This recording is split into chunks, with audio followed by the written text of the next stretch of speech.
Hello? Hi. Feeling quite delulu today.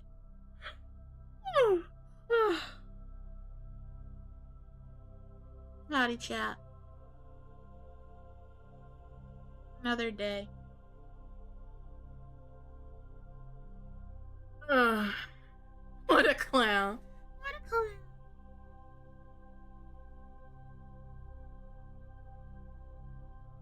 15 streams straight. What? I mean, thanks, Satora.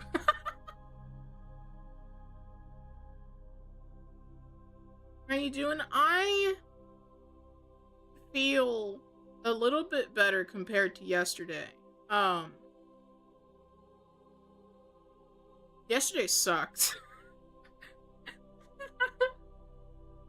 Favorite delulutuber? It's your favorite delulutuber. But yeah, my anxiety and stress was through the roof yesterday, and it has been for the past, like, week. But, it's getting better.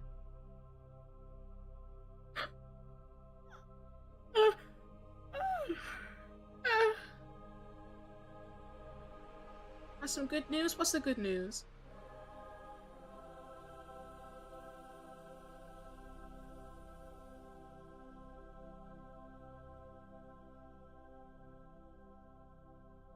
A month ago, I busted my toe up. Tuesday, my nail finally fell off and I'm growing a new one. Well, congratulations. Congrats on the new toe. Congrats. Yeah. I've been so fucking stressed out. Like, it has nothing to do with VTuber, by the way. This is all IRL shit. But I've been so fucking stressed to hell and back. Like, this is VTuber work, like, 5 times over. Like, holy fuck. Yeah, I felt bad yesterday. I was like, oh, I really wanted to play Stellar Blade. But I was so fucking exhausted. I didn't want to do anything. Like, I was not in a streaming mood yesterday, so Stellar Blade will happen next week. I marked it for Thursday, because something is in the works for Wednesday. Teehee.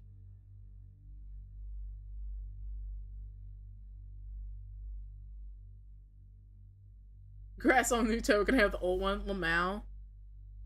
TJ, can we get free toe pics? Can I get free toe pics?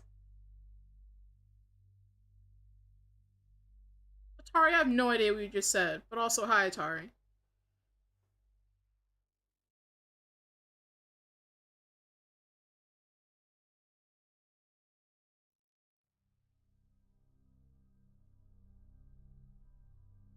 The clown nose doesn't come off during Shrek. Commitment. Pretty much. Hi, Joshua. Hello. Yeah, happy Thursday. You know, yeah, like I said, I feel a lot better compared to yesterday. Some of you may ask, Dama, what's so important that's got you stressed out? Well, you know the fucking event I've been planning of, like, you know, getting ready for it? Yeah, that's happening. In a few days. And I've been stressed to hell and back. Because, you gotta try and make people happy. Yeah. That's been fun. It's been so fun. And I've been so stressed out.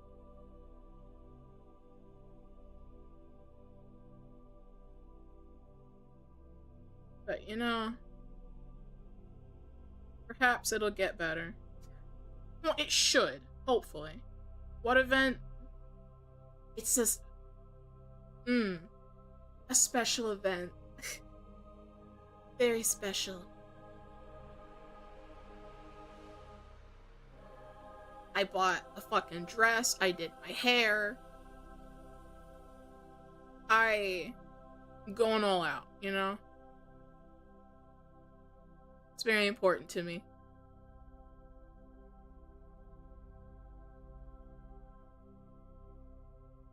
Tomorrow's Friday, yes. Si, senor. Tomorrow is Friday. I was being named the Pope. Fucking Lamau.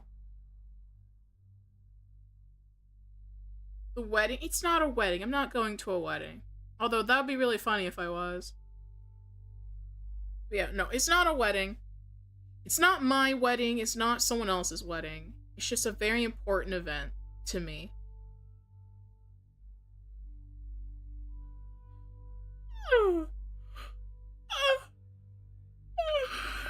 And I spent so much preparation. Ugh. So much prep work, and then people are complaining, and you have to try and appease them. Yippee yappa. You can't make everyone happy.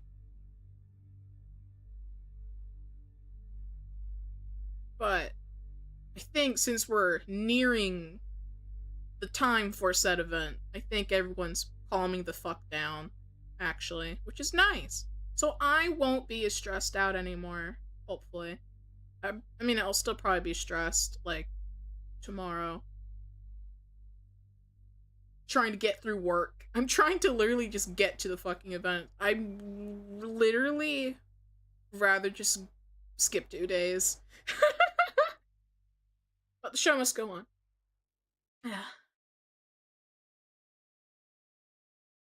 Totally a wedding? It's not a wedding. Although, listen, chat, if I was getting married, I'd literally tell you, okay? I'd literally tell you if I was getting married right now. I mean, technically, I didn't tell you I used to be engaged, but... but, you know.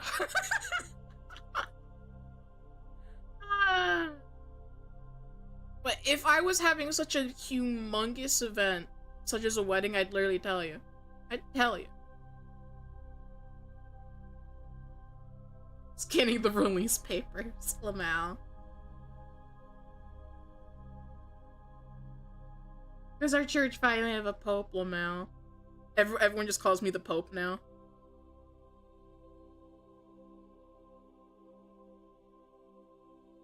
Oh, Atari, fuck you. Also, good night, Atari. Thank you for the less stress wishes. Having check clashes tomorrow is horrible. Oh, I'm so sorry. I hope you do well.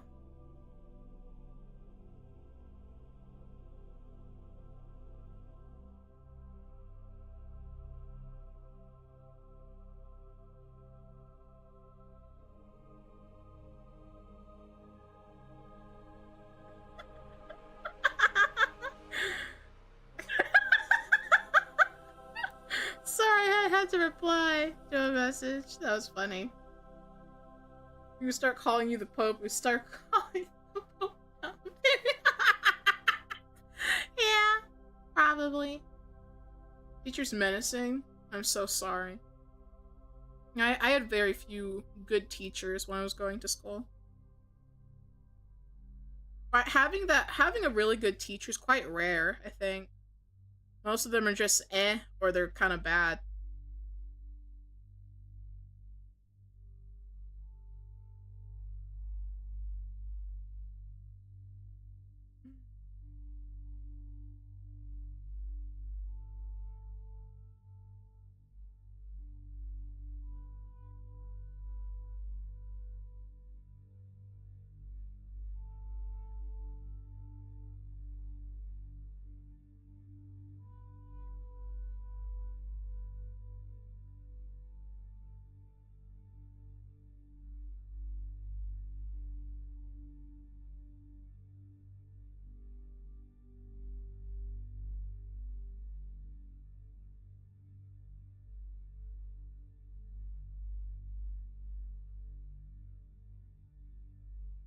Every school had 4 5 good teachers. University, most of them are great.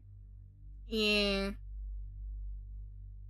I had a really good history teacher I had a really good 6th grade teacher. Well, 6th grade substitute teacher. She was really awesome. She emailed me.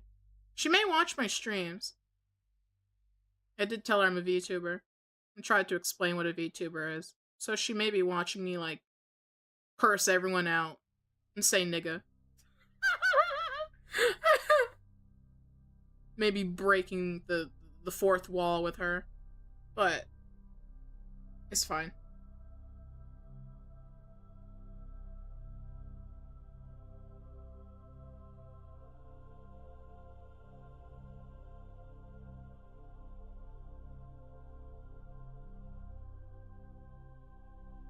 Ow, my head.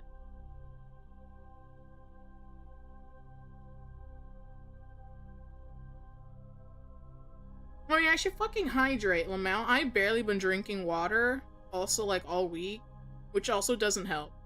It hasn't been helping.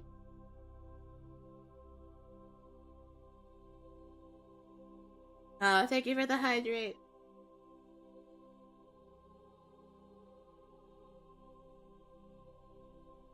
Uh.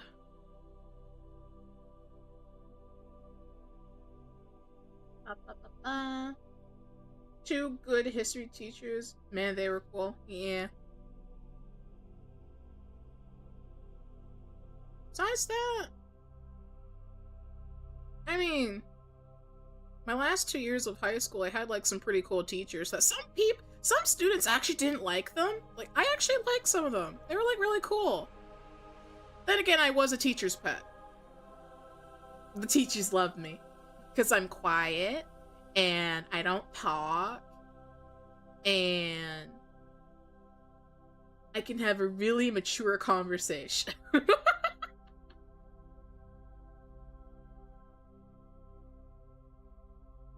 What's a nibbler?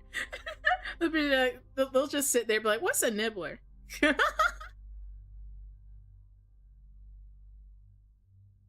Yeah.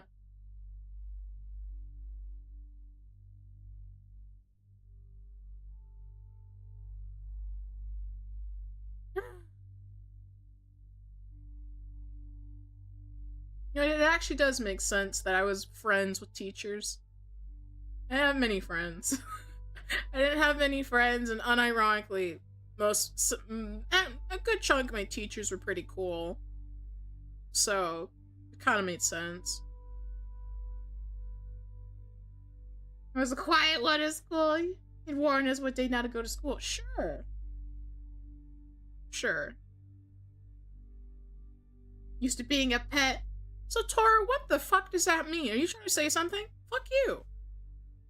But yeah, yeah.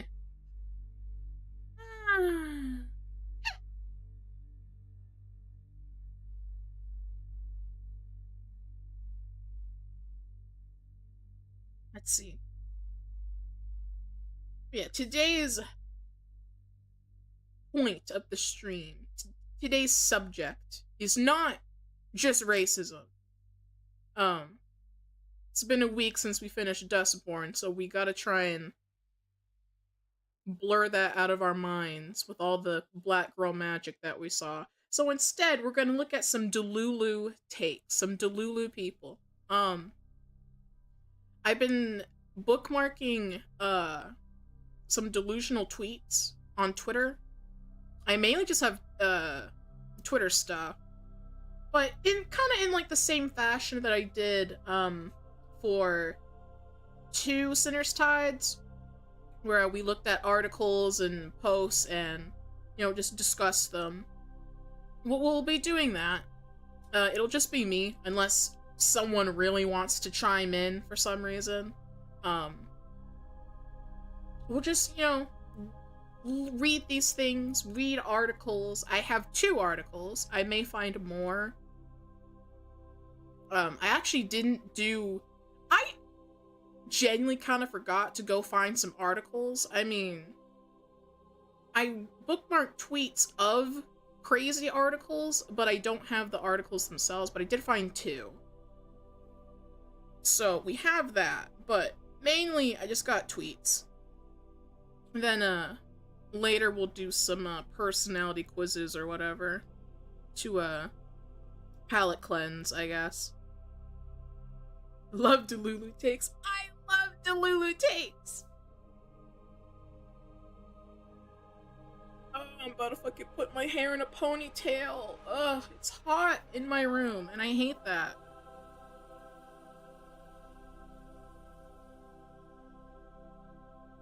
My arms are also, like, super tired.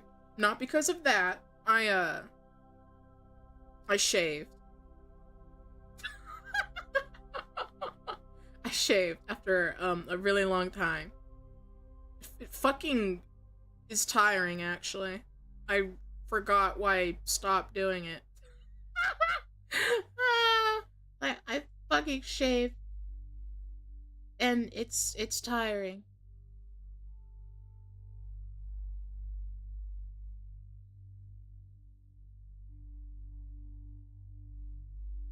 I also did some cooking today, so my arms are tired.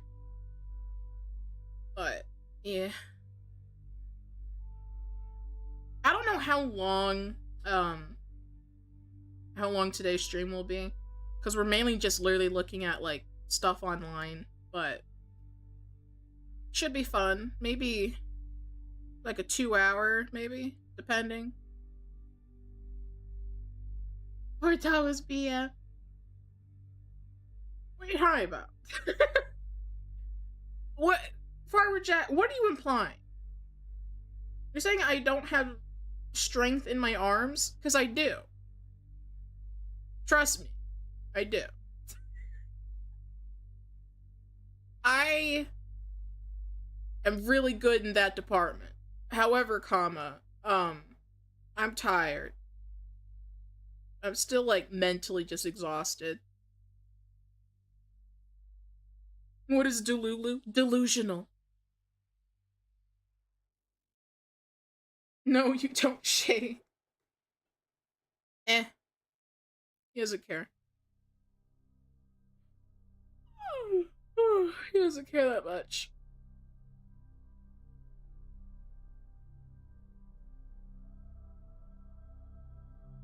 But I did it anyway, because, of the dress I'm wearing. Even though, technically you wouldn't be able to see my armpits, but I did anyway.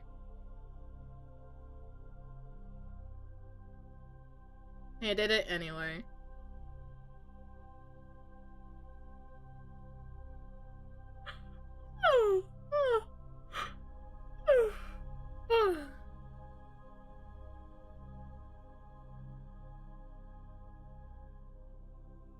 I need to buy more lotion, dude.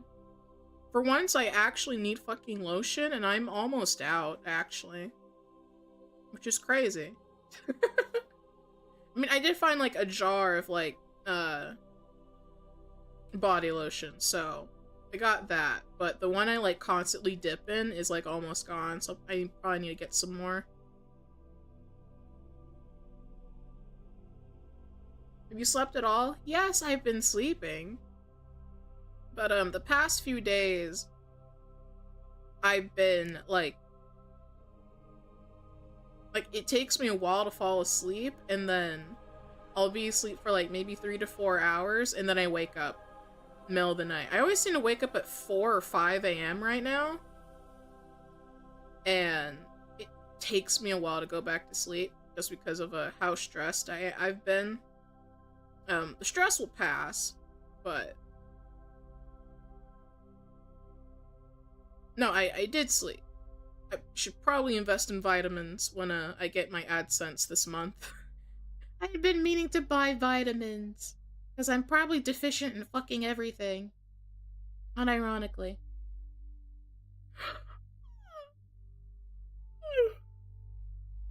But I've always had, like, daytime drowsiness, like, my whole life.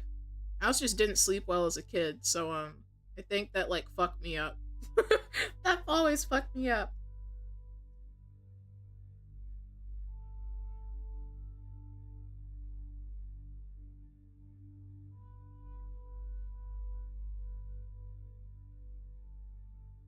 You being deficient couldn't possibly be true. What? Why did Squama get turned into a hate mace? I don't know.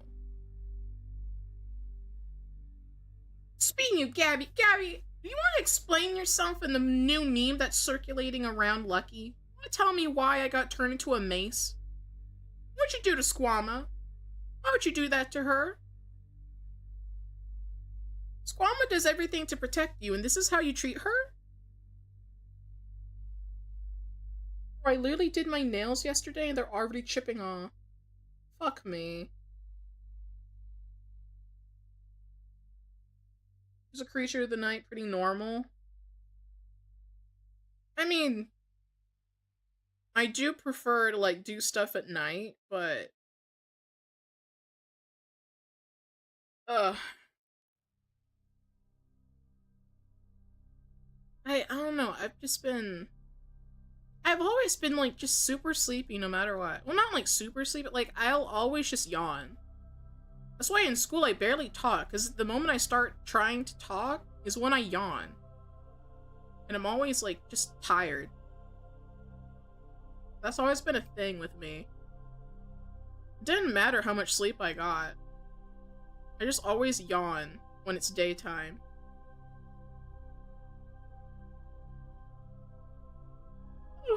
Or yawn more when it's daytime. Body's probably out of whack. Warren matches the spikes. What does that mean?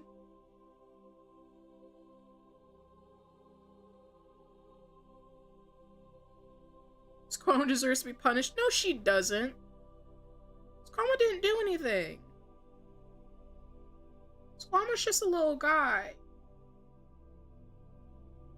And this is how you treat her?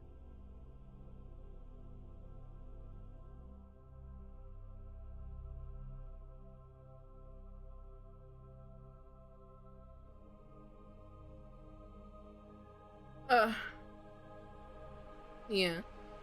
I did all my gotchas today.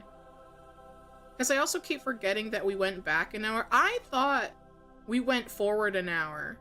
So I've actually been, like, super tripped up, actually. I'm like, wait, what time is it?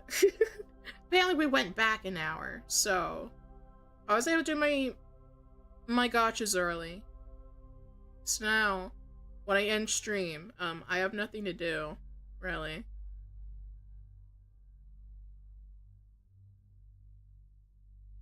Oh, I was thinking of doing, I don't know, I originally wanted to do community game night tonight, but I might do it tomorrow. Maybe. Probably. Maybe. I don't know. I've been fucking exhausted, though, so... It's like, I know, we're very much due for something community-wise, but I've been so fucking tired that Because I know, like, some people mentioned repo, and I'd be fine with repo, but...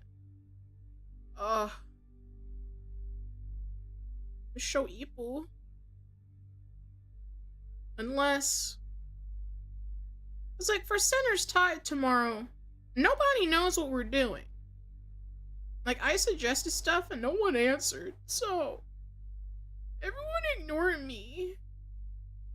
But yeah, I don't know what to do for Sinner's Tide. Nobody knows. What do you call nobody with a nose? Nobody knows.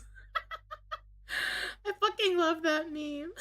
I love that meme so much. What do you call nobody with a nose? Nobody knows.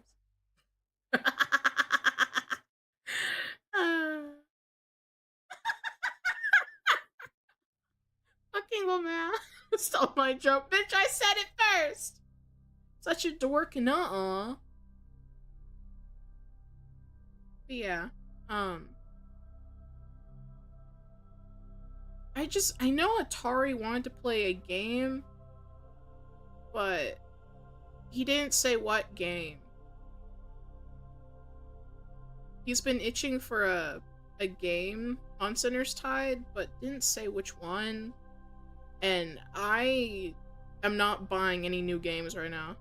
I am not buying anything new, actually. I need to save money for holidays.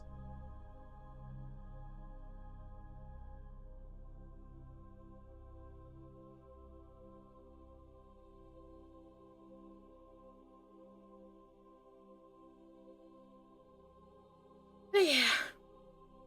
Let's see. Yeah, today's point of interest is looking at Delulu people. I have 2 articles, both from the Washington Post, and then 1, 2, 5 Twitter posts, all from the account Delusional Takes. I did bookmark some other ones that I guess I'll just bring up later, but I want to get through our first material. And also, if you want me to look at an article, if you have an article to give me, you can send it in the Discord, and I'll look through it. But for the most part, we're just gonna look at some Delulu people. So let's go do that.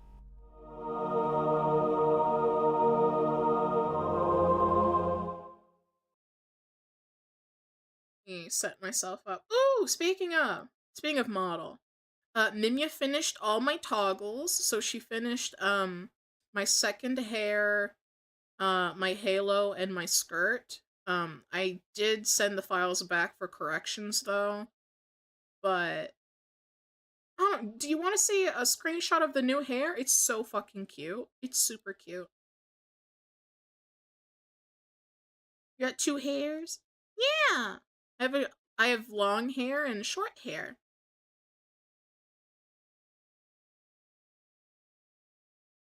Let me set up this.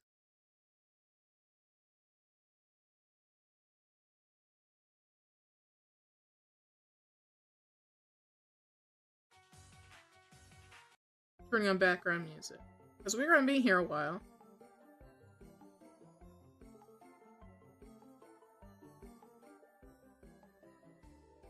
Pause my Spotify.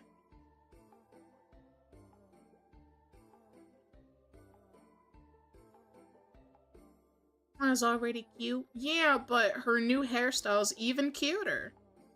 Hold on, I'll grab you a photo. Hold on.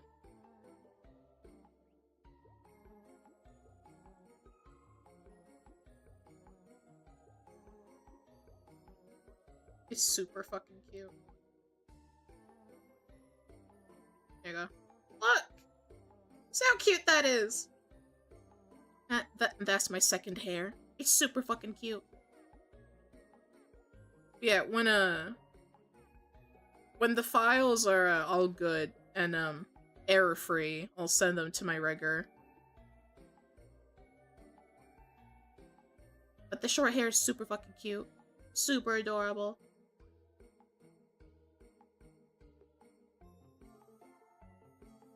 It's like a brat more than usual. What are you talking about? Yeah.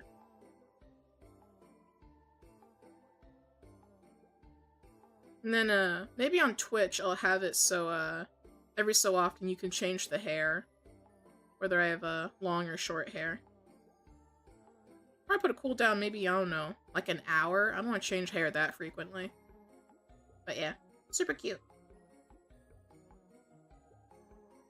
It was like a before and after me, fucking Lamau.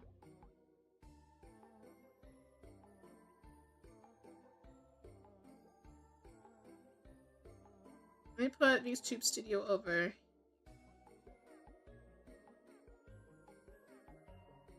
Then, let's see. Which one of the... Do I want to go through the article first? Or do I want to look at some tweets?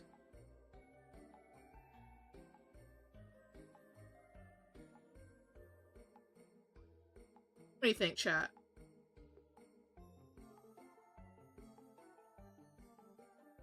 Should we look through an article or look at tweets? Flip a coin! Boss, I'm tired.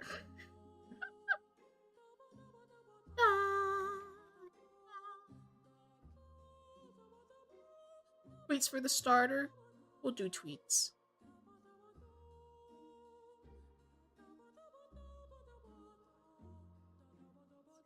This up.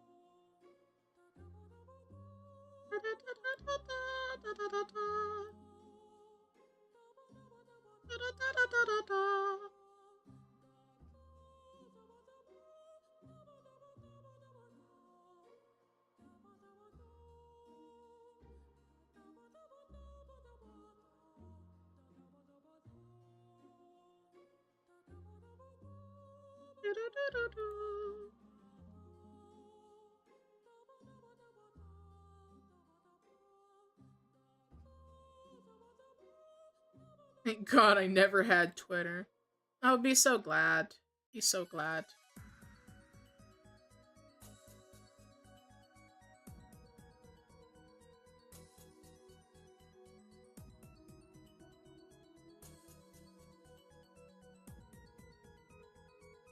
Let me put this up.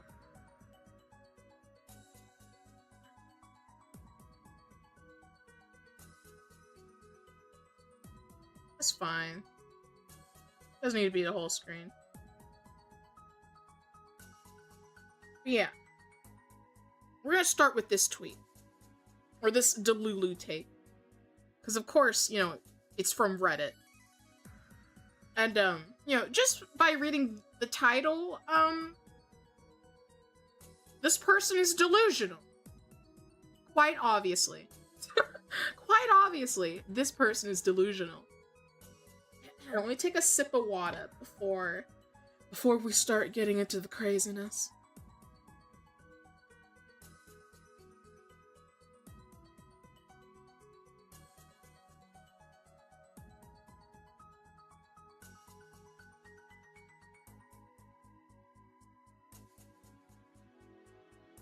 So, the title reads, I enjoy when a father or mother loses their child.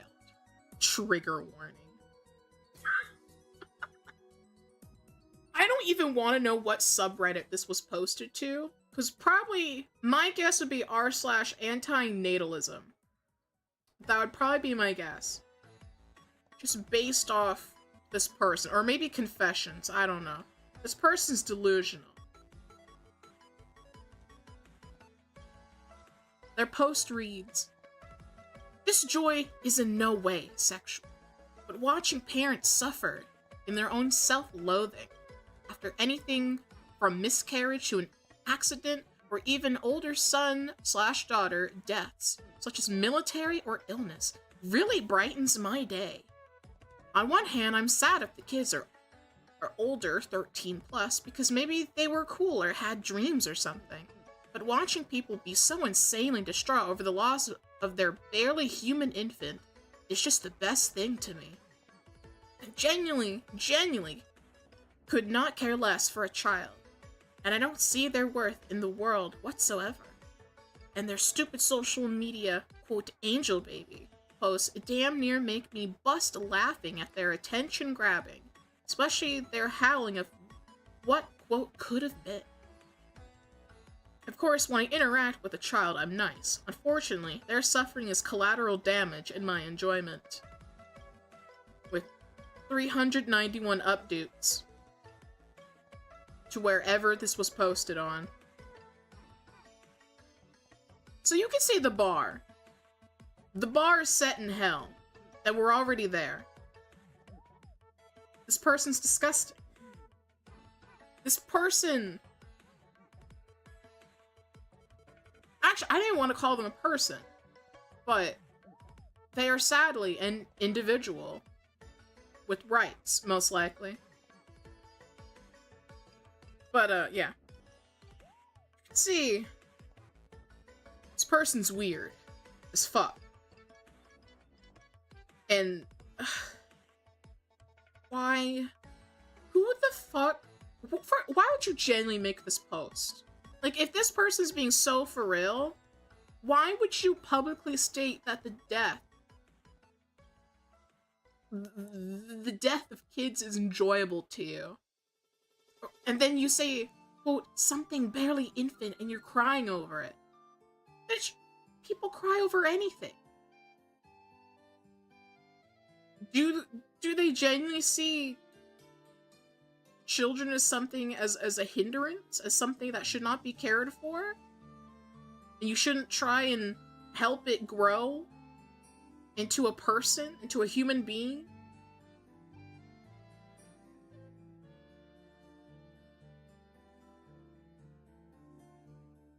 Horror and Halloween are over. You don't need to show us this level of horror. Fucking Lamau.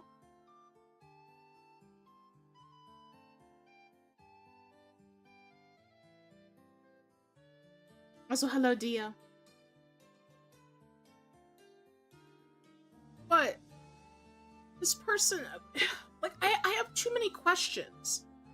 It's like, do you hate yourself for being a former child? Because all of us once were children. Did you see yourself as a horrible creature that should not be mourned if you were to die?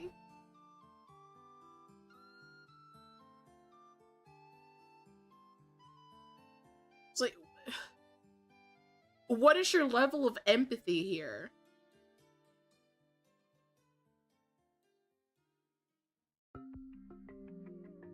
They probably do hate themselves. It's like, do you know that you were once a child? Is that why you find the death of other people's children enjoyable? Like, what happened in your life, you know? What happened in your life where you could just say such a thing?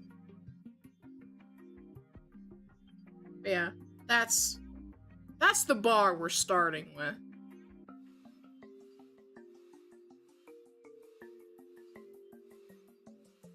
This is the bar, and we're starting with it.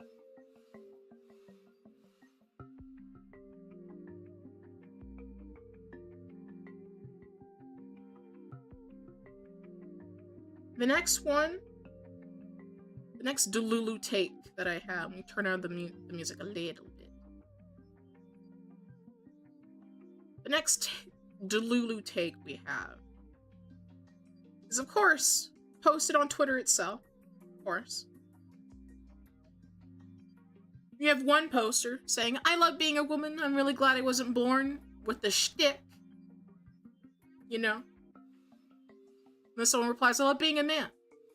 And then someone else replies to said man, "You love being a rapist? Okay." And, the person who said, "You like being a rapist," you can see their name on Twitter. You're not really helping yourself in this scenario. You're not really helping yourself. Obviously, what the fuck? We could just sit here and look at this tweet and be like, what the fuck, you know? That's all you can really say is just, what the fuck? Pretty blatant misandry, but just to randomly go up to someone and be like, "Oh, you like being a man? Do you like torturing women in the basement?" What are you talking about? What are you talking about? What the fuck are you talking about? And that's what you think a man is? What do you think of your dad? Oh wait, he probably wasn't there. Just a hunch. Just a hunch that your dad probably wasn't there.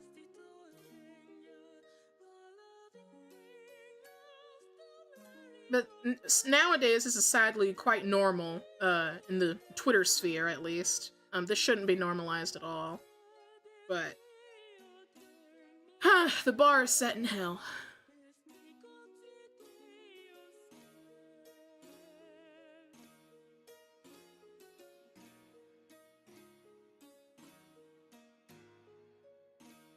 Ah, this one. This one's quite interesting. Because I've heard of this discourse. Not this exact discourse, but a certain term used within this post. Let me rearrange my hair real quick.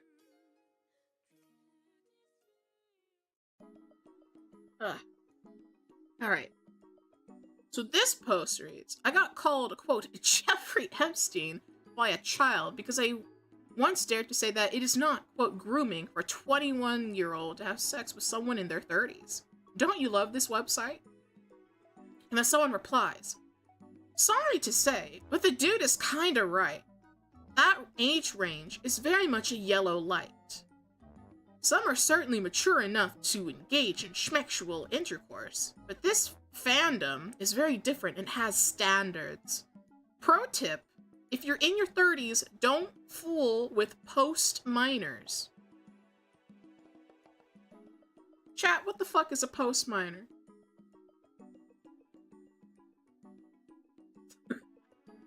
I remember, this was just a few years ago,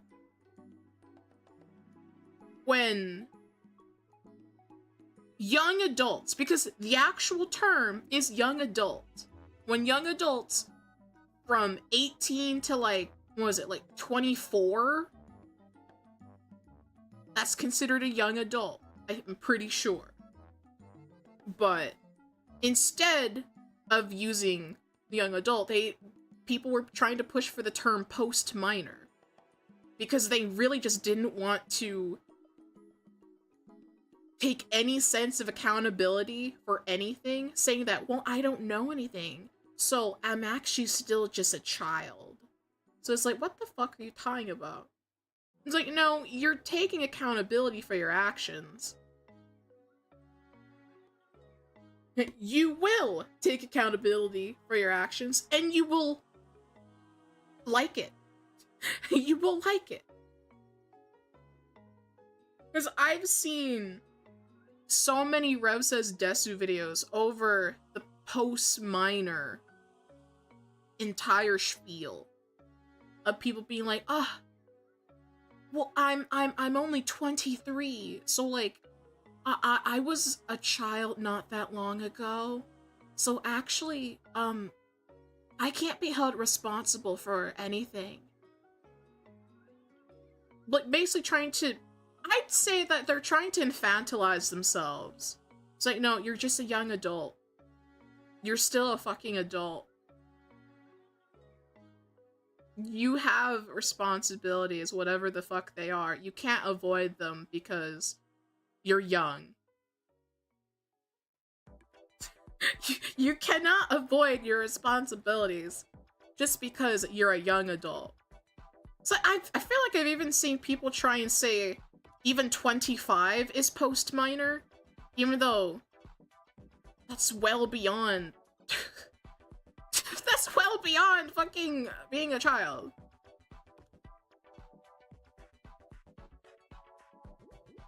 Talking about corpses. Pretty much. Every single adult is post-minor. Pretty much. It is infantilism. Yeah, it's like, these people just want to infantilize themselves, mainly to just avoid taking responsibility for anything that they have to do. It's like, oh, well, I wasn't, because like, I've seen this also before. Like, someone will say, like, oh, I was only 24, and this guy who I was with, who's 28, he groomed me. I was like, what the fuck are you talking about? Actually, no. Like, maybe that's a hot take. It was like, I don't think that's grooming.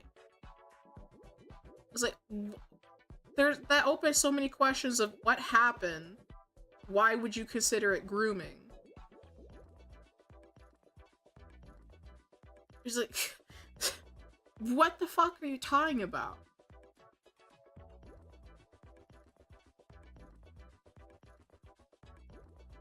So yeah, this is a very interesting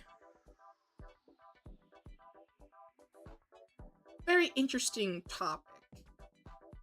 But I definitely remember when people were trying to push for the post-minor idea that you couldn't be held responsible when you were like 18 to, I don't know, 24, 25, and that you actually still shouldn't have rights over your own body, or you shouldn't have any autonomy as an adult. Like, okay. And I'm pretty sure it was mainly women who were pushing for the post-minor stuff. At that as well. Because I'm pretty sure, like, if you had a situation where, like, a man who was, like, 21 did something, I don't know, questionable, wrong, whatever, or got in a dangerous situation, they'd most likely say, well, he knew what he was doing. He's old enough. But if it's a 21-year-old woman, they'd be like, oh, she didn't know anything. Oh, poor baby. She needs to be rescued, and, you know, that type of shit. It's like, no, we should hold these people equally. If we want equality, do it equally. We ain't doing that equity shit. 21, you could buy booze. At 18, you're a legal adult in the eyes of the law. What the fuck is a post-minor? People who don't want to take responsibilities for adult actions. That's pretty much what it is. Imagine women trying to create a system where they can easily claim victim status. I know, right? That's fucking crazy. Insane, I know.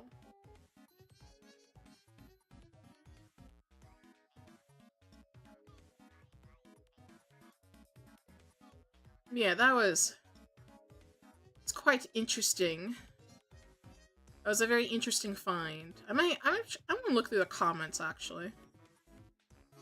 Yeah, literally just people are like, what the fuck are a post-minor? Leftists always infantilize people.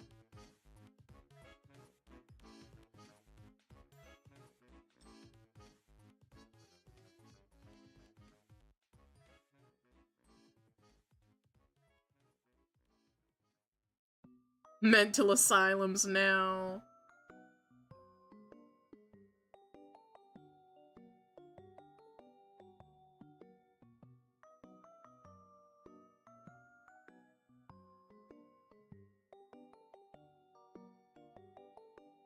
And speaking of, age gaps. We have this. I saw this today, actually. Today or yesterday, I think. This has been apparently making rounds, apparently. Of a quote-unquote age gap rule. Of let's see. You have your age in green. In yellow, we have 1 year younger and 1 year older. Which is apparently fine. And then 2 years younger or 2 years older is weird, and it absolutely fucking not. Or I guess anything beyond 2 years younger or older is wrong.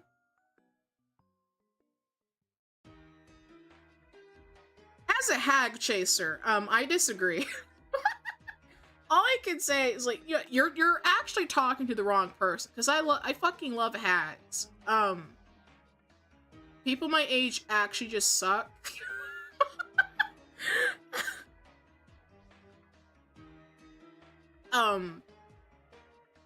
Jen, what the fuck are you talking about? This is also just a fucking weird rule that you can only date less or more than a year. Like, the gap between you and someone else can only be 1 or 2, but 2 is also considered weird.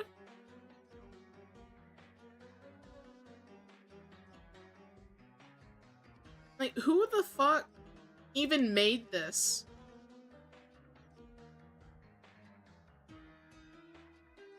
Actually, who made this rule? Who decided that 3 years younger or 3 years older is an absolute not?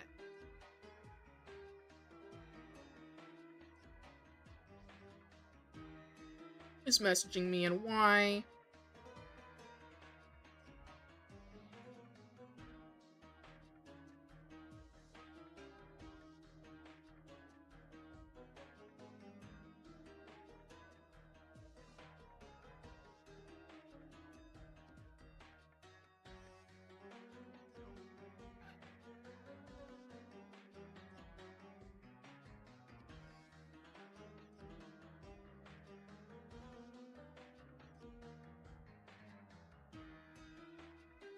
How's a 21-year-old dating a 24-year-old a never ever? I don't know. Apparently, whoever made this gap rule probably has never found happiness ever. Because the odds of you finding someone who's like literally a year younger or older than you is very slim. Especially if you still try and apply, like, what was it, like the 3 sixers or whatever? Like 6 figures. What was it? I forget the actual thing. Is it 6 figures? I know 6 inches. What's the other 6? I don't live by that, so I wouldn't be able to tell you. 6 feet, 6 figures, 6 inches. Thank you. Thank you, Satoru. If you're trying to apply the 3 sixes here, this is even more retarded. Because, yeah, if you're, like, 21, good luck finding another 21 or 22-year-old that is 6 foot, 6 inches, and is making 6 figures already. Good luck.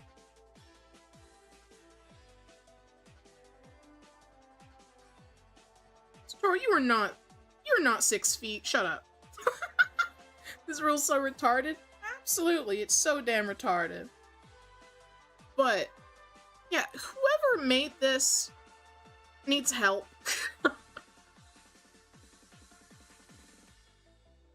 Apparently, 2 years younger or older is weird. I'm like, that's not... How? I also wish they'd state, like, okay, how is it weird?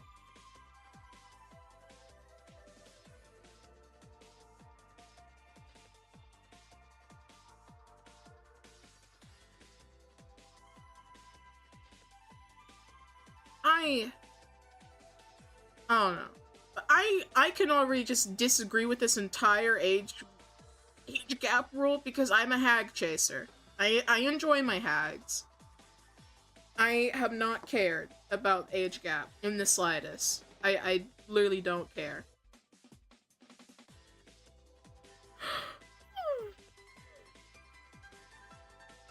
Let me look at the comments, actually.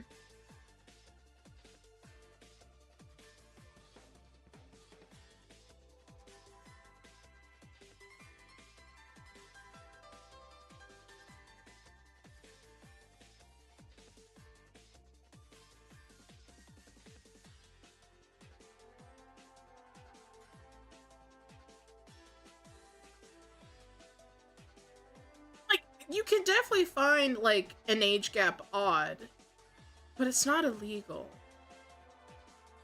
Like, who...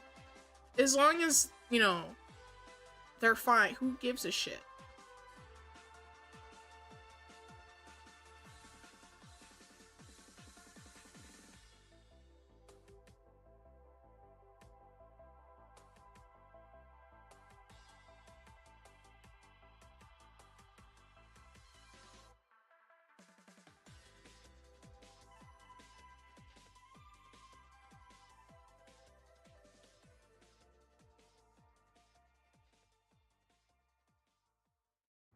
Yeah, literally almost all the comments are just be like, if they're both adults, who cares?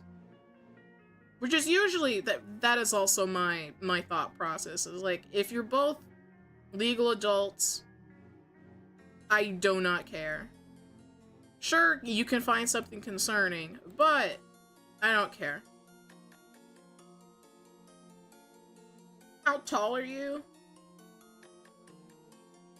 Rare. Annoying people online give a shit. Pretty much, it's always annoying people online that care. So I also remember, also a couple years ago, on Twitter, it was like pretty popular to like complain about age gap relationships.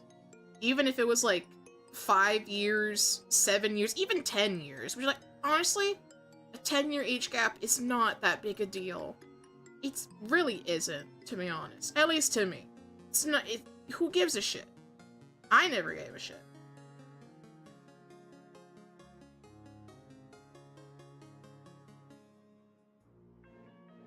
Moving past the age gaps, we're back to deluluness. We have the original tweet saying, well, I think real women should be taken seriously, not plastic toys. When someone retweets with this image, that's a pyramid of sexist humor, devaluing women, approaching without consent, touching without consent, abuse, rape, femicide at the top. They're apparently saying that these things... I actually don't even know what they're saying, to be honest. To be so for real with you, I don't know what they're saying.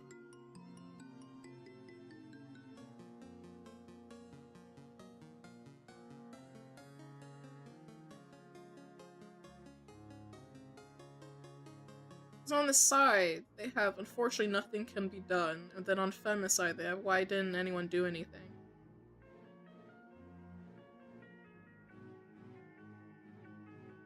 I was just approaching without consent.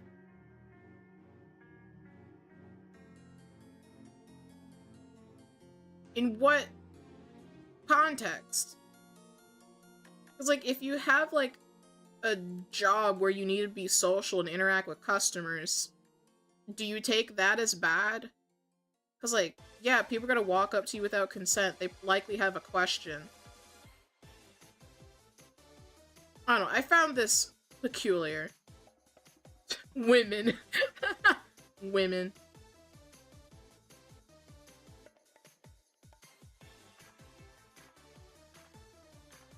Imagine asking every random girl on the street if you can walk by. Yeah. Like... it's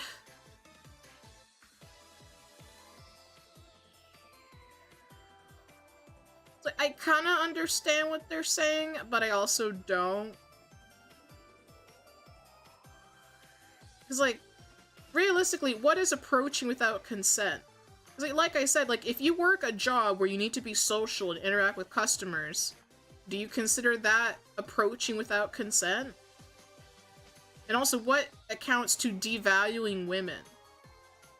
And also, what the fuck is sexist humor? Like, you actually need to define these things more.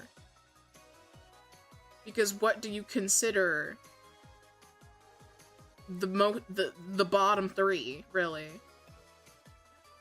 Touching without consent and everything above, sure, but not too sure about the bottom three.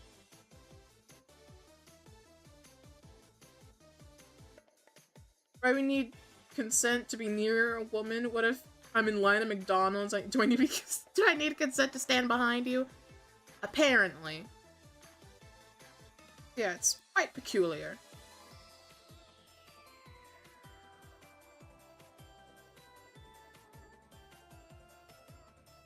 Yeah, that was interesting. Anyway.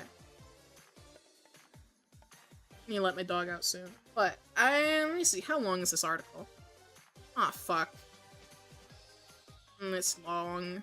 Check the next one. So I'm back with just articles now. You know what?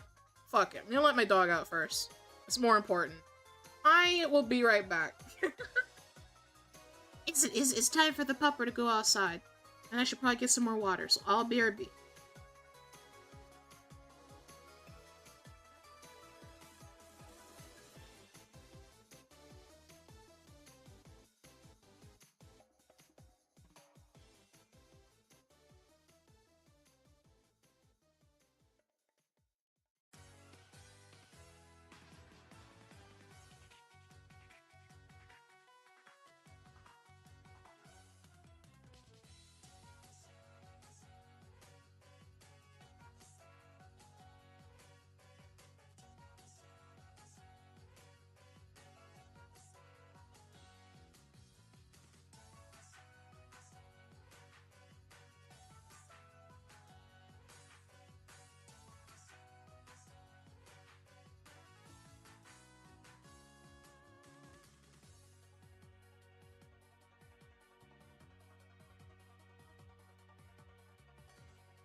back.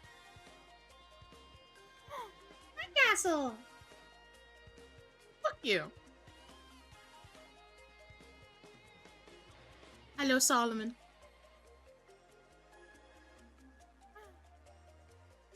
Charge my phone while I'm here.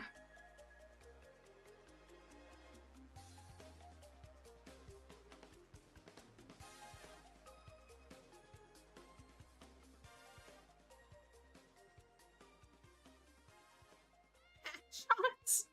What?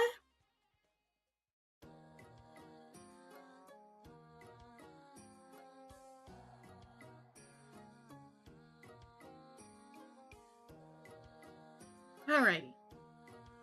I have 2 articles from the Washington Post that we could read, but both need to be read anyway.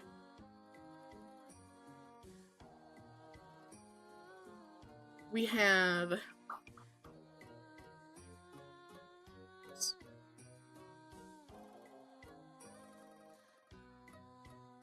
a lovely article that says, yes, kink belongs at Pride, and I want my kids to see it.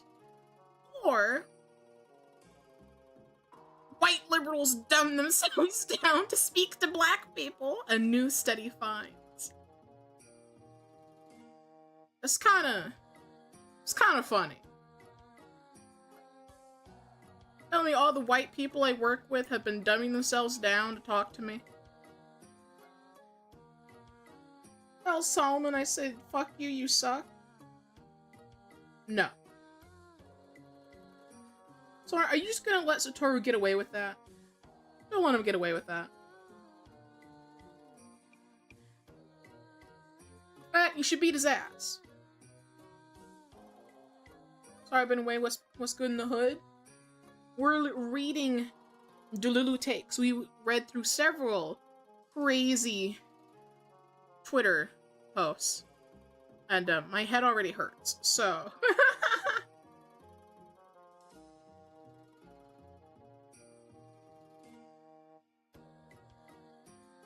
Let's see.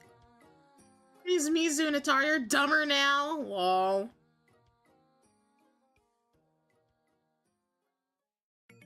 Let's see. You know, I think we'll read this one first. We'll read this one first. This is from the Washington Post.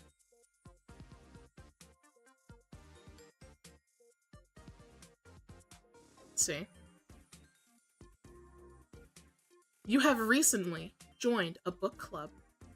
Before each meeting, one member of the Literacy Collective sends an email to the club secretary offering a few thoughts on the assigned text. This month, it's your turn to compose the brief review. A study suggests that the words you use may depend on whether the club secretary name... The club secretary's name is Emily, a stereotypically white name, as the study says, or Lakeisha, a stereotypically black name. What? Huh? If you're a white liberal writing to Emily, you might use words like melancholy or euphoric to describe the mood of the book, whereas you might trade those terms out for the simpler sad or happy if you're corresponding with Lakeisha. What the fuck is this what are you talking about? Fucking Lakeisha? I think it's funny white people lobotomize themselves to speak to black people or regrow the brain when talking to anyone else. Pretty much. But if you're a white conservative, your diction won't depend on the presumed race of your... Huh? Interlocular? That's a new word for me.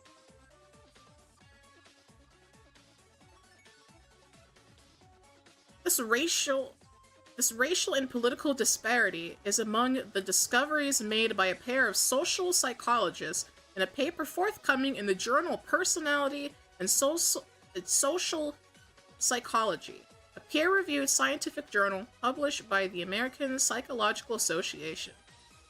Sidney Dupree, an assistant professor of the organizational behavior at the Yale School of Management. Holy fuck. So many fucking words. And Susan Fisk, a professor of psychology and public affairs at Princeton, documented what they call a quote, competence downshift exhibited by white liberals in interactions with racial minorities, and with black people in particular.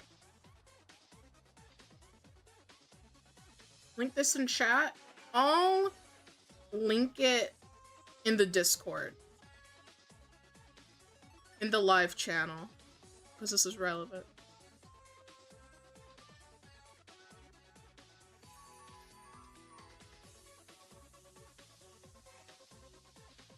There you go.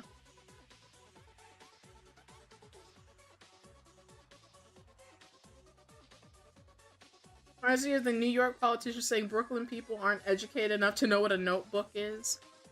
Didn't they also... Well, I don't know if it was New York politicians, but didn't somebody say that black people don't know what a computer is? Or specifically, black children don't know what a computer is? It's like, what? No, everyone fucking knows what a computer is unless you're fucking Amish. Even the Amish probably know what a computer is. They just don't want to use it. They think it's the devil.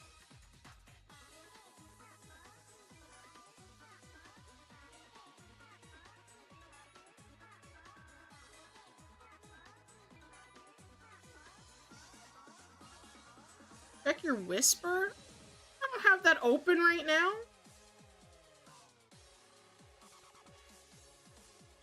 I'll do it later. I literally linked... I already linked the article in the Discord.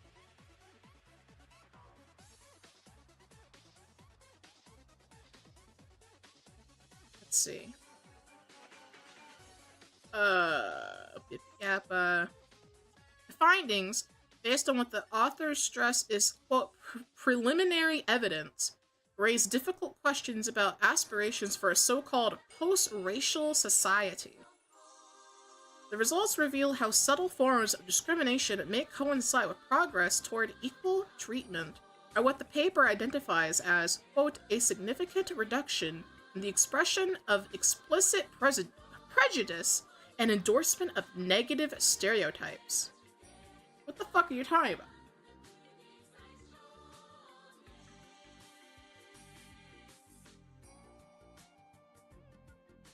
Psychologists further discovered that white liberals rarely admit to the goal of appearing less competent, a fact that highlights the role of implicit bias and, quote, the covert nature of the competence downshift strategy. Okay.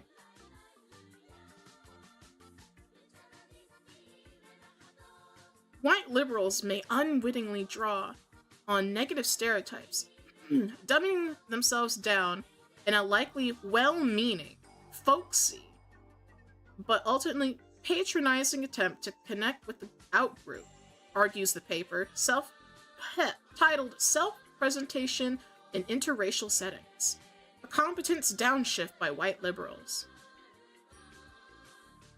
The findings could provide a new arrow in the quiver of those who decry identity politics practiced by liberals, and yet the paper hardly applauds conservatives for their approach, reasoning that they are simply, quote, less motivated to affiliate with racial minorities. What? In other words, the paper states white conservatives, quote, would not bother. What?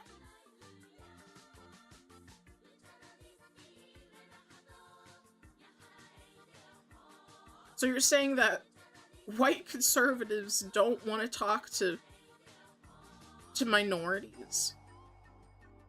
Okay. Well, it's somewhat counterintuitive, said Dupree, who is the lead author and whose research was supported by the National Science Foundation, as well as Princeton's joint degree program in social policy. Quote, the idea that people who are most well-intentioned toward racial minorities, the people actually showing up and wanting to forge these connections. They are the ones who seem to be drawing on stereotypes to do so. I'm sorry, do you have to have a want to just talk to people who are different? I never have a want to talk to somebody who's Black or Asian. I don't care about race.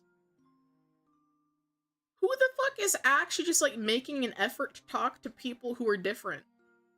Like, I am X group of people. I need to associate with more groups of different people. Who the fuck is actually doing that? I feel like that's more racist, if you ask me. Like, going out of your way to just do that. Is the bigotry below expectations? I don't know.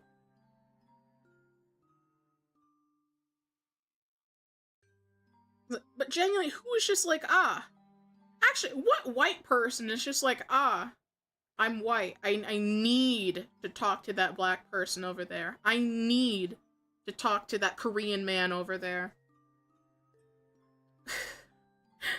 Like, I feel like that's a little more racist than, like, I never care about the race of, like, the person I'm talking to. Like, no matter what. Like, growing up, my family was like, oh, you have too many white friends. I didn't care that they're white. I don't give a shit. Most of my friends to this day are mostly fucking white, and I don't care. Who actually gives a shit? Me. I only chat to Nordic and blonde VTuber. This is a good stuff. Wow. A libtard. True. At the same time, she said, the findings are in line with what research has already concluded about the persistence of stereotypes, even as more overt bias diminishes. Sorry, it's something in my teeth. What's new is the paper's focus on a population that has received less attention. People most likely to see themselves as allies of racial minorities. Why the fuck do you need to be their ally? I will not coincide with everything that Black people do, okay? We're not allies.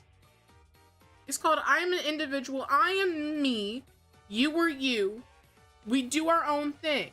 If we get along, cool. But I'm not gonna side with you because you're Black. I don't care. There is no community. There's no sense of camaraderie here. Like, fuck off. Race doesn't become a fact until the person starts getting on my nerves and I start spewing insults in my head. Lamau.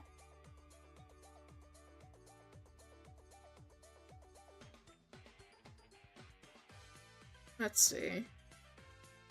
I need to take a sip of water. My throat's already getting dry.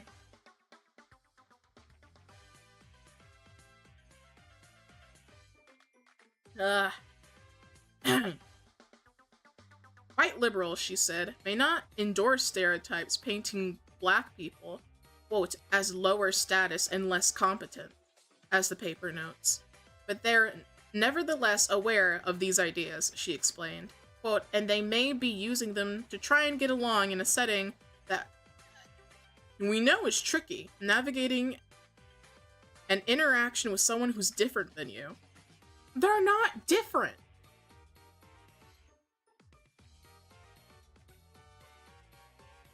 The only thing that's different is just how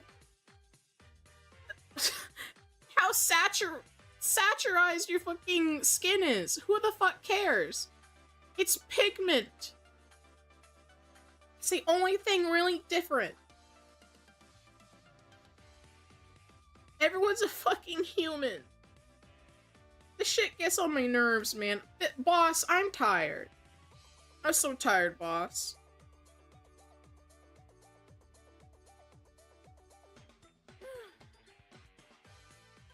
I'm so tired, boss. Get me out of here.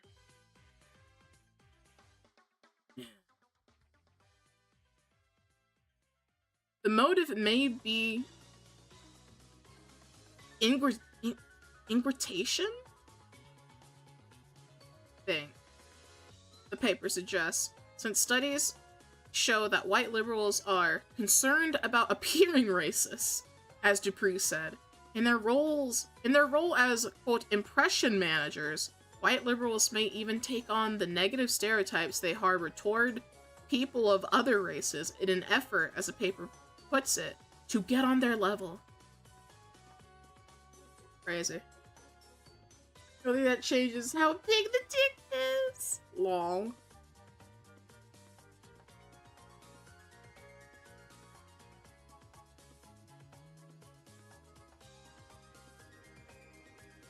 Their conservative counterparts, meanwhile, appear not to employ these stereotypes in the same way, as Dupree said, because we know empirically that white conservatives are less likely to be interested in getting along with racial minorities.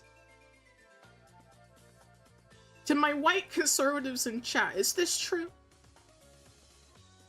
Are you not interested in meeting other people or people of color? Are you less likely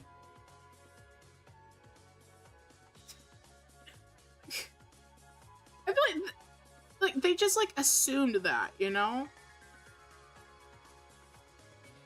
Because again, who the fuck is actually going out of their way to make sure that they have, like, friends of, or know people of different types of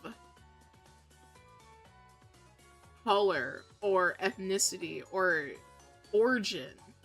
It's like, I need to have X amount of white friends, X amount of black friends, this amount of all the different types of Asians and Africans. Like, who the fuck is actually doing this? Nobody. Nobody's doing this.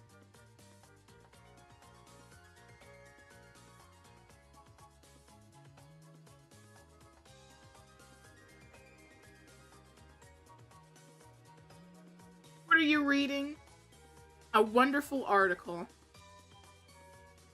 on white liberals dumbing themselves down to talk to black people. Or mainly just people of color.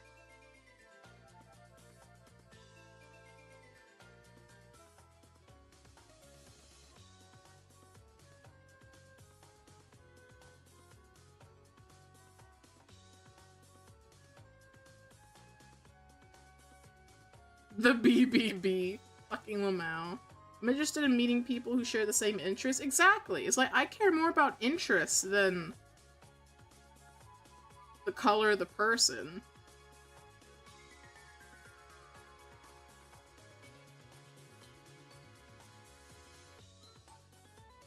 Like, I couldn't care less about what color you are. If we get along, we get along. It's not because we're the same race or a different race. It's like, whatever happened to liking people for their personality as well? My DEI Vtuber. Wow.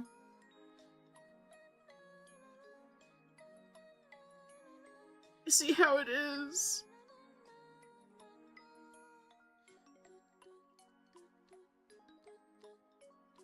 I need to redo my nail already. I thought for her too large personalities. Fuck off. Fuck you. Bitch. These people are the ones who think that non-white conservatives don't exist. Pretty much. It's kind of funny.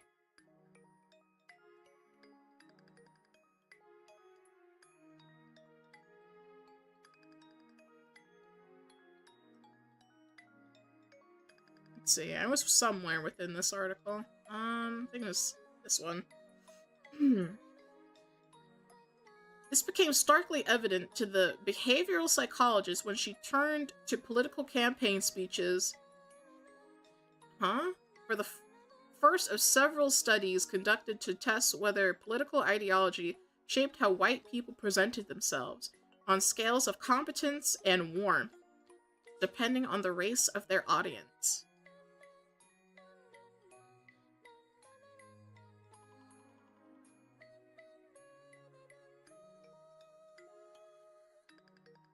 I need to turn on my blue light filter. This is hurting my eyes.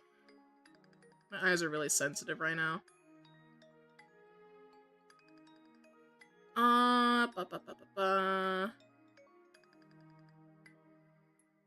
In tracking the word choices made by white Republican and Democratic presidential candidates before white and black voters, her sample size was limited primarily by the number of speeches in which Republican presidential candidates showed up for black audiences, she said. The race of the audience was approximated by setting, at a black church, for example, and by occasion, say the 40th anniversary of the Reverend Martin Luther King Jr.'s death. What? She found, by performing online text analysis of 74 campaign speeches over the past 25 years, was that white candidates who were Democrats used significantly fewer words about agency or power, and more affiliation and communality? Okay. When addressing minority voters, there is no significant difference exhibited by Republican candidates. Okay. Reminds me of the code switching Kamala did when speaking to different audiences. Yeah. When the US left, learned that Latinos tend to be way more Christian than the average American. Maybe. Actually, I never seen people discuss that, actually. Just seen complaints about religion in general.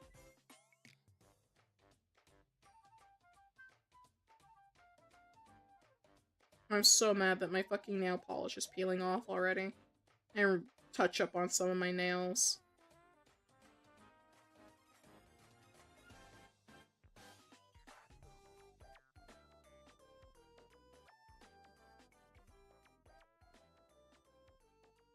That's so annoying. Anyway. The irony, as the paper notes, is that, quote, whites who may be more affiliative towards blacks altered their verbal responses toward them in a way that matches negative stereotypes. Despite the patronizing behavior that they enact, these liberal candidates may hold more goodwill towards minorities. What?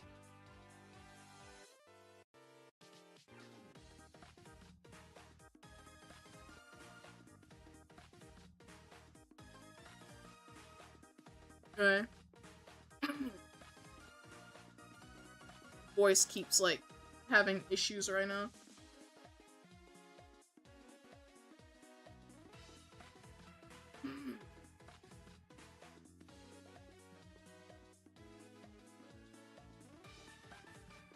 Additional experiments fleshed out the effect. In these studies, participants were either undergraduate students recruited through Princeton's Survey Research Center, or users identified through Amazon's Mechanical Turk service, or MTurk, a relatively low-cost source of subjects for experiments and other tasks. Political ideology was mostly measured by authoritarian values and belief in hierarchy, which researchers commonly use to assess political conservatism. Okay. Turn on my ring light.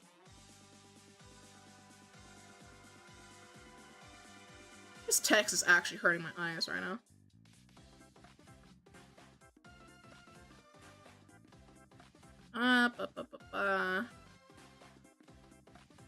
In the hypothetical situation of the book club, participants viewed a list of 24 pre-tested words and were asked to choose 12 to use in their email to the group secretary.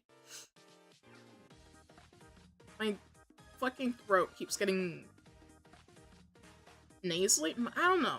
Are my sinuses backing up right now? Having issues right now. Sorry. I don't want to sound gross on stream, but I'm having issues. Issues. Dios mío. She's not a throat goat. Pretty much, yeah. Let's see.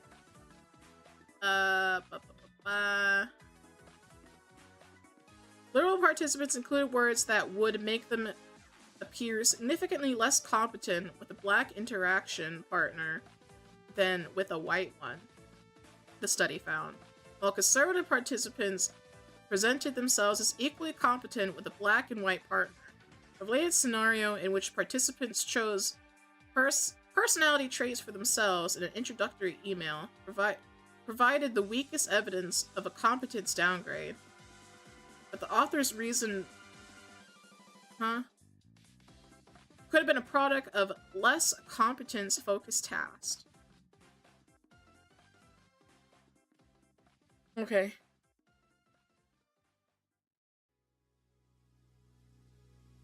Something keeps happening to my throat right now. Hold on.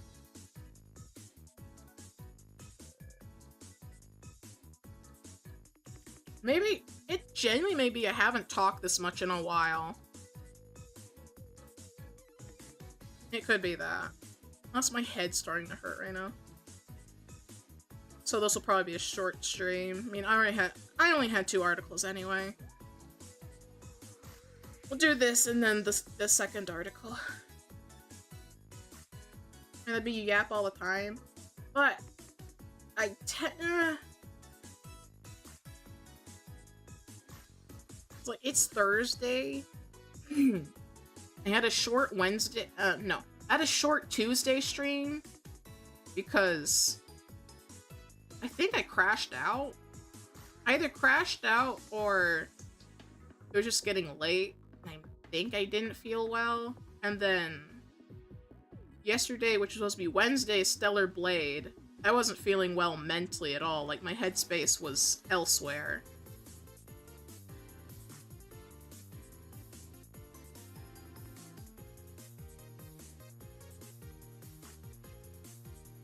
So I actually have not spoke much this week. In terms of, like, yapping as a streamer.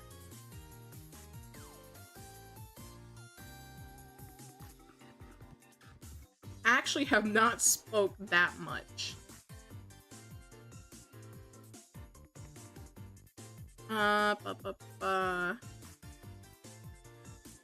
Finally, an interaction that participants presumed to be real. They viewed the same name of an online partner and an avatar of the partner they had apparently chosen to present, and then filled out a profile for themselves based on a set of available traits, such as honest, capable, ambitious, and helpful. Once their profile was complete, they indicated how they hoped they would appear by ranking several descriptions, including kind, intelligent, fair, and friendly. Are you exhausted? I've been mentally exhausted all week. And it's throwing me off of streaming, to be honest. I'll most likely be fine next week, but holy fuck. I'm gonna stress the fuck out.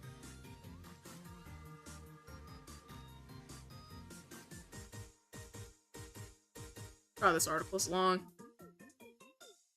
Unlike in previous experiments, white liberals indicated that their goal was to appear less competent with a black partner than with a white one. Conservatives betrayed no such goal. The final experiment also stood apart because it was presumed by participants to be real, whereas the others were clearly hypothetical. It also presented them with visual evidence of their partner's race, while others relied only on names. Hold on. Let me see what the fuck happened to the background music. Yes. It assumed I wasn't watching anymore. Fuck you.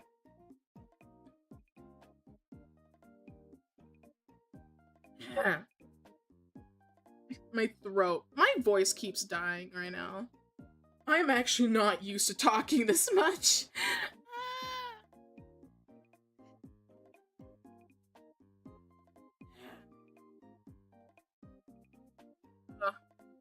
You know, for once, I wish I actually had someone else to help me read.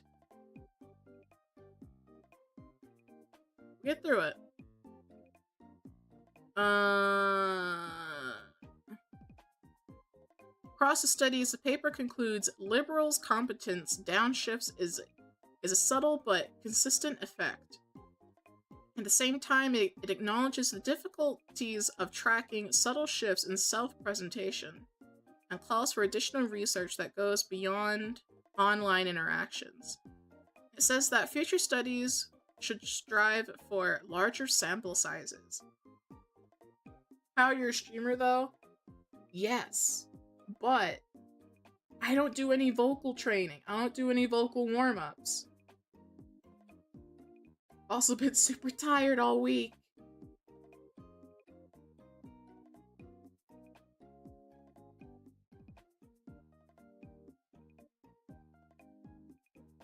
Further examination is also required, Dupree said, to determine whether people make themselves appear less competent with any group whose approval they're trying to earn. It might be worthwhile, for instance, to look at Asian Americans, she said, because they are less likely to be stereotyped as incompetent. Okay.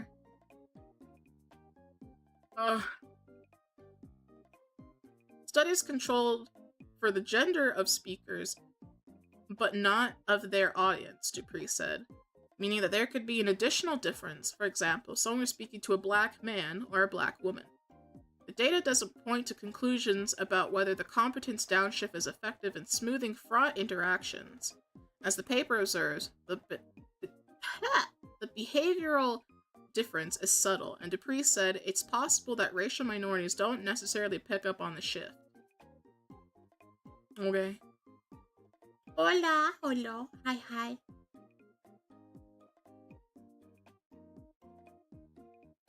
Ugh. It feels like my sinuses are draining right now, and it keeps, like, making my throat feel gross, so I keep having to, like, clear my throat. It's also making my voice really raspy right now. My voice is tired. And this is no good.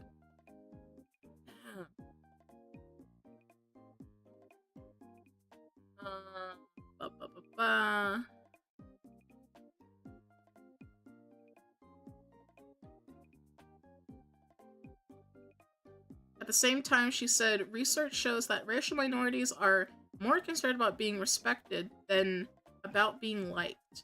They might be attuned to the possibility of being patronized, she speculated. Dupree said she was driven to conduct the research by a gap that she had identified while in graduate school in work on prejudice, which barely addressed people less likely to be biased against minorities. God, my fucking throat. Ugh. So too was she driven to explore topics that were personally meaningful to her. I will say that this was a topic I was and still am very much invested in, she said. While the result may seem counterintuitive to some, it may not be to others. I fully understand both reactions. So that's it.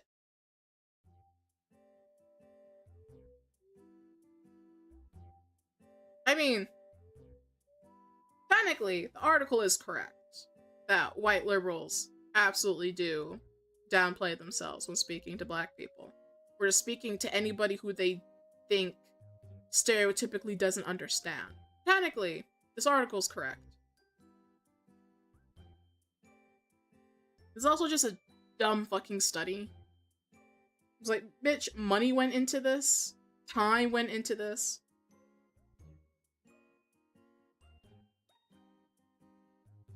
Time and money went into this, man. Other things could have been done.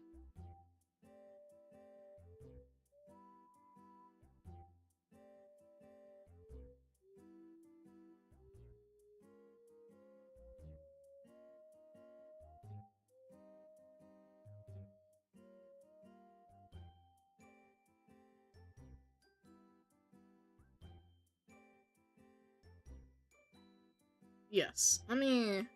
How long? Oh, God. Okay, this one's technically short. Okay, this will be the last article, because apparently I can't speak for very long.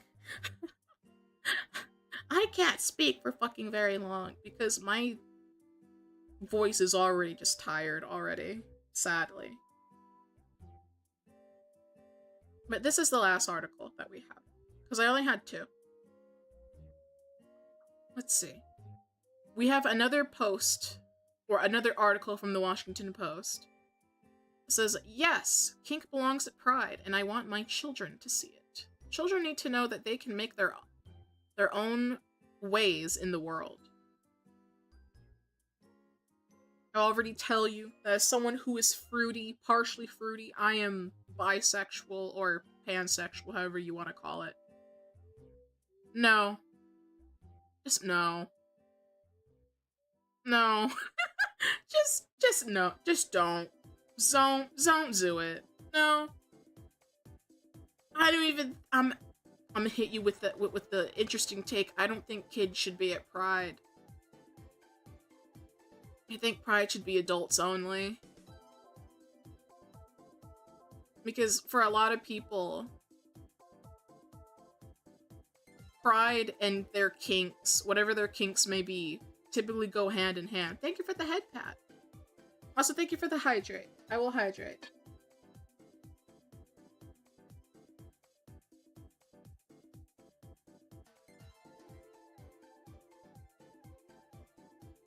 It's like, we don't need this. No. I've never been to a Pride parade, but I would not want to go and then see children there. Because for a lot of people, their sexuality and their kinks go hand in hand. Sometimes to a dangerous level. Read this article too? I can. I'll post it in the live channel.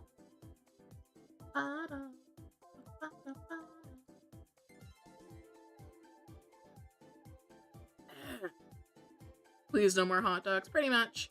Post 4 years ago. Let's get into all the reading. Let's see. Our family often took the train into Philadelphia, but as we rode across the bridge to attend the city's Pride Parade 5 years ago, my wife's leg bounced with a nervous jitter. She squeezed my hand, worried that she might run into a colleague or be harassed by a stranger. My wife is trans and wasn't out at the time, so she typically only expressed her authenticity. I literally cannot read right now, holy fuck. Authenticity. Yappa. In the privacy of our home. That morning she wore a green skirt and light makeup, brushing her hair all to one side. Even though we'd attend pride marches and protests in previous years, that day was our first celebrating openly as a family. When our children grew tired of marching, we plopped onto a nearby curb. Just as we got settled, our elementary schooler pointed in the direction of oncoming floats, raising an eyebrow at a bare-chested man in dark sunglasses, whose black suspenders clipped into a leather thong. The man paused to be spanked playfully by a partner with a flog. "What are they doing?" my curious kid asked, as our toddler cheered them on. "What?" The pair was first of a few dozen kinksters who danced down the street, laughing together as they twirled their whips and batons, some leading companions by leashes. At the time, my children were too young to understand the nuance of the situation, but I told them the truth. But these folks were members of our community, celebrating who they are and what they like to do. Why don't you tell that to your children? Again, I don't think kids should be at Pride, like at all. Also, why are you bringing your children to Pride? You could have hired a babysitter and just brought your wife to Pride. But why'd you bring your children? Your children don't need to be there.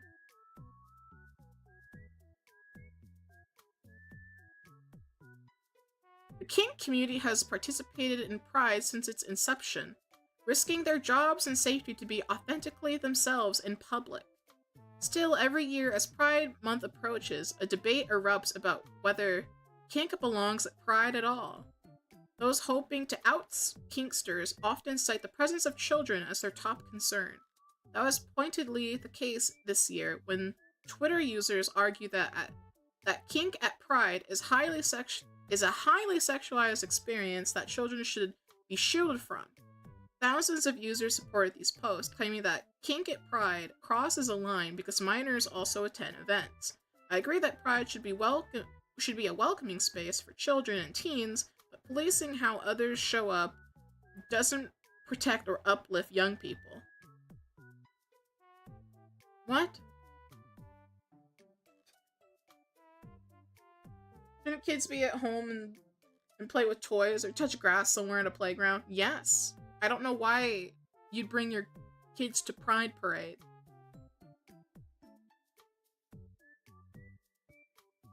Quite the article title. Pretty much, yeah. Yeah.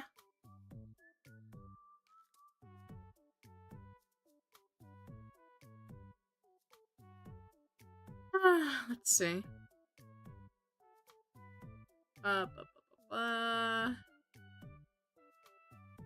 Instead, homogenizing? Sure. Self-expression at Pride will do more harm to our children than good. How? Sweetheart, they're looking at sexual things. You shouldn't show... They're young children. They're children, ma'am. Ma'am, they're children. Stop. My own children caught glimpses of kink culture. They got to see that the queer community encompasses so many non-traditional ways of living, being, and loving. They don't need to see that right now.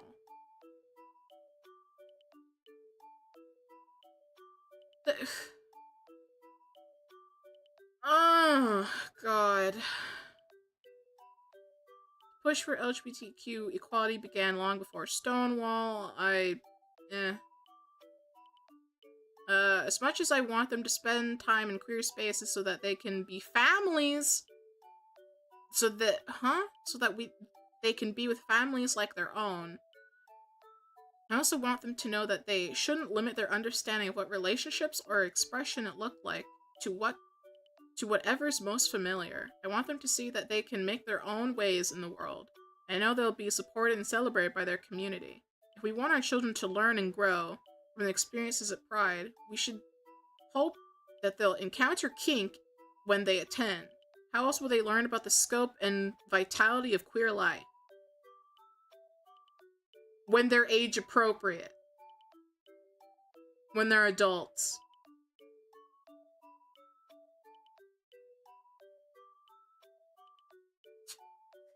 Like, that's literally the easy answer. That's the fucking answer. It's like, well, how else are they gonna learn about things, about all these things when they're an adult?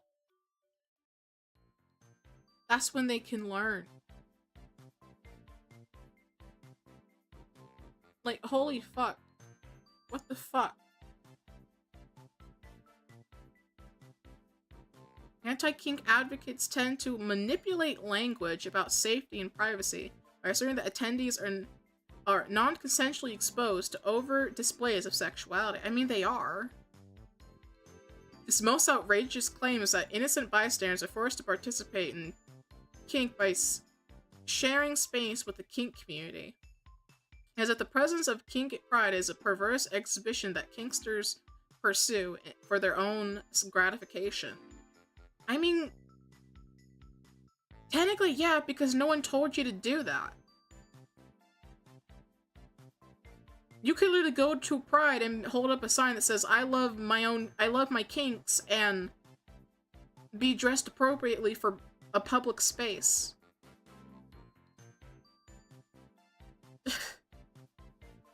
What are you talking about? Kinksters at Pride are not engaged in sexual acts. We cannot confuse their self-expression with obscenity.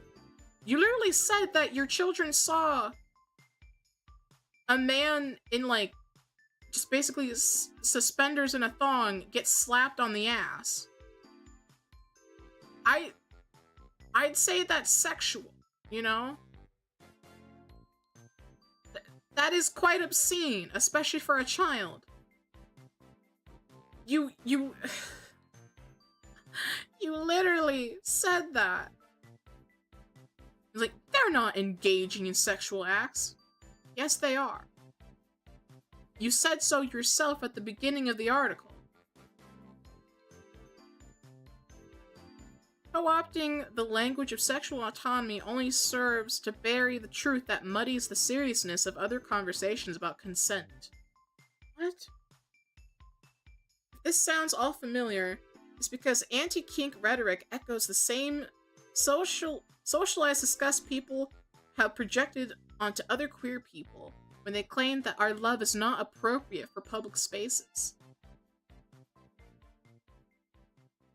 Listen, I don't care if you are a gay woman kissing your girlfriend or wife in public. I don't care. Public affection is kind of eh. Like, you can do it as long as you're not, like, you know, groping each other while making out in, like, a public space. I don't care if you want to kiss your husband or a wife when you're gay, for either one of those two. I don't care. What I do care about is your appearance. If you're literally wearing a thong as a man, and you got your package out there, just swinging around, and my children are present, and I'm just walking on the street, that's not appropriate for my child to see. And now they're gonna ask questions, and they're gonna remember that. Because children remember, you know? At least most children remember these things.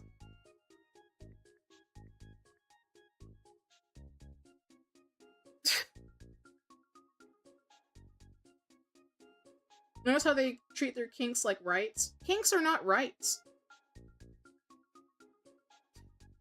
Kinks are definitely not rights. It's like, oh my god, you're bashing them. Yes. Because you're in public. I don't care that you want to kiss your wife as a gay woman. I just don't want you with your ass half out and my child is present, you know? Is that too much to ask, actually? It's not PDF when they do it. Pretty much.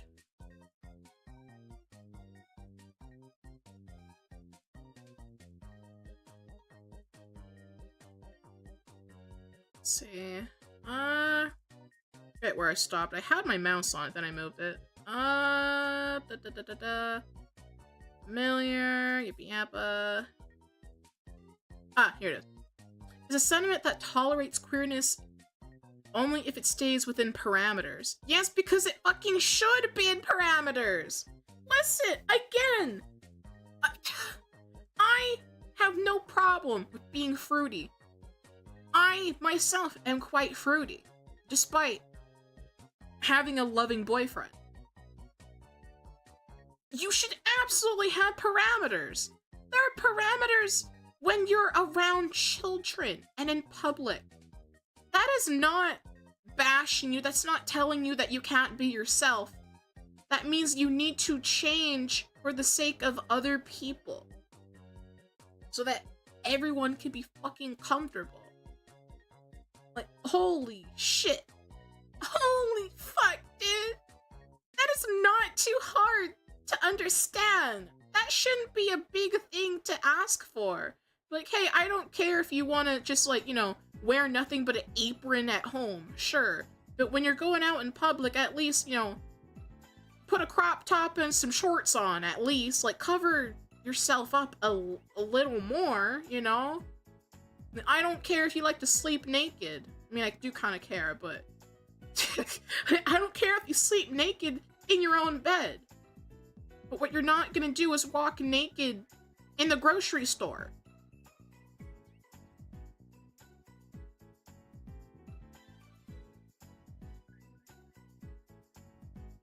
Like, it's not... Oh.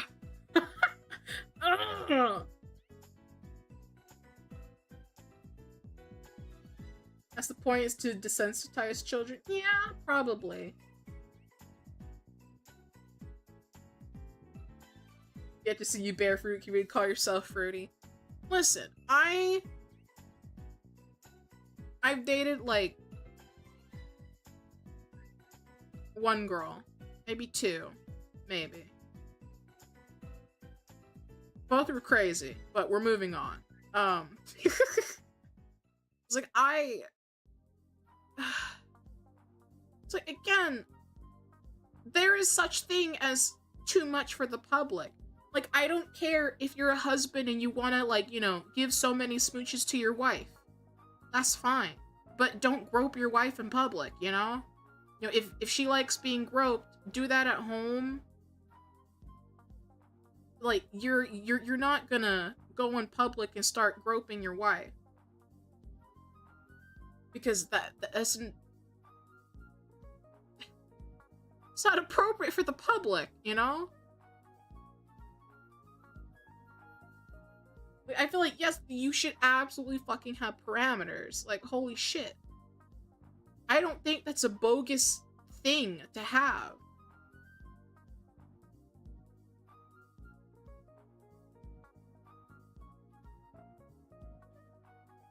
Maybe I want to bang my wife in public. Well, you better do the fake public. Do it in your backyard. Get that your own opinion doesn't matter because A, you're a race traitor, B, bisexuality doesn't exist. Oh, brother. These bitches be cray-cray. True, they do be cray-cray.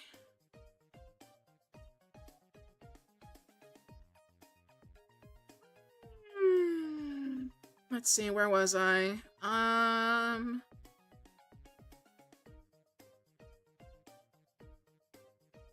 Stays within parameters, often offering the kind of acceptance that comes with a catch. Middle-aged white man. Why does it have to be a middle-aged white man? I mean, we know why, but bruh. I'd grope my wife in public if I had one. Hi, Galileo. But no, you shouldn't grope your wife in public, okay? Even though it's kind of hot, but you're in public. You need to have a general filter, you know? You need to have a filter. Hi, fourth wife. Fourth wife? I'll take it. The middle-aged white man who I grew up with said they were fine with gay people so long as they wouldn't be subjected to PDA. As long as all signs of queer love could be outwardly erased. Queer people's freedom to be themselves is, according to this logic, contingent with non-queer people's freedom from exposure to it. Well, yeah, sure. Spouse came out as trans thing. That has nothing to do with this, except you just mentioned it at the beginning, but okay. The arguable difference here is that many of the latest objections are coming from self-identified queer people, but that shouldn't necessarily be surprising. Respectability politics demand that queer people assimilate as much as possible into cis and heteronormativity, hewing to mainstream cultural standards. Members of the queer community have internalized those norms to the point we judge ourselves by them, and then criticize and ostracize others if they don't uphold them, too. No, I also just don't want to see you in a thong in public walking on the street. Like, if I want to take my boyfriend on a date, I don't want to see, like, nearly, like, dozens of near-naked men whipping themselves in chains, you know? It's like, unless we go to a specific place that does that, I don't want to see that in the general public, you know? Because again, children are around, but then this author is arguing that the children should see it because, oh, well, you should see that there's different types of love and different ways to do things. Like, okay, they can do that when they're not children anymore. They can find that out, or, I don't know. They could do that when they're an adult, man. Like, holy fuck.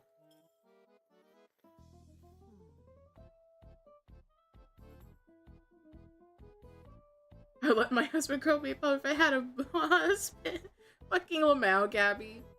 I mean, I'd let my boyfriend grope me in public, but that's besides the point.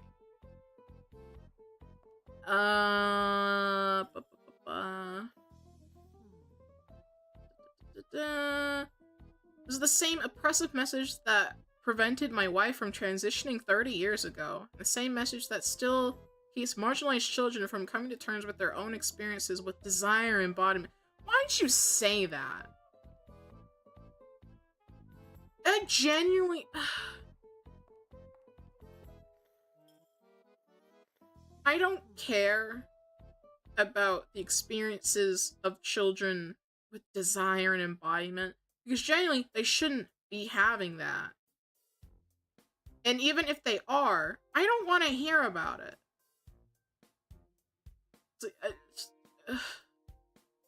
It's uncomfy. I don't want to hear that. I even like those words together in the same sentence. Ugh.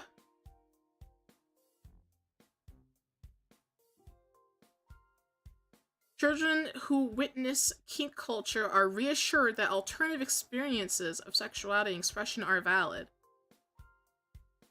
They do not need to see this as a child, though. They just don't. They don't. I pray this person doesn't have kids. They do. The author who wrote this has kids. They have a kid who's in kindergarten and a toddler. And they took their children to a pride parade where they were openly kinky people. And they're saying that it's actually good that the kids saw it. No matter who they become as they mature, helping them recognize that their personal experiences aren't bad or wrong, and that they aren't alone in their experiences. Can't think of a more relevant or important reminder for youth who often struggle with feelings of isolation and confusion as they discover more about themselves and wrestle with concerns about whether they're normal enough. Including kink and pride opens space for families to have necessary and powerful conversation with young people about health, safety, consent, and most uniquely, pleasure. I don't want to talk to young people about pleasure.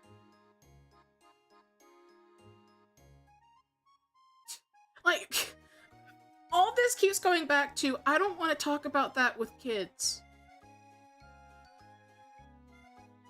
Listen, I already don't even know how I'm gonna have the birds and the bees talk with my future children.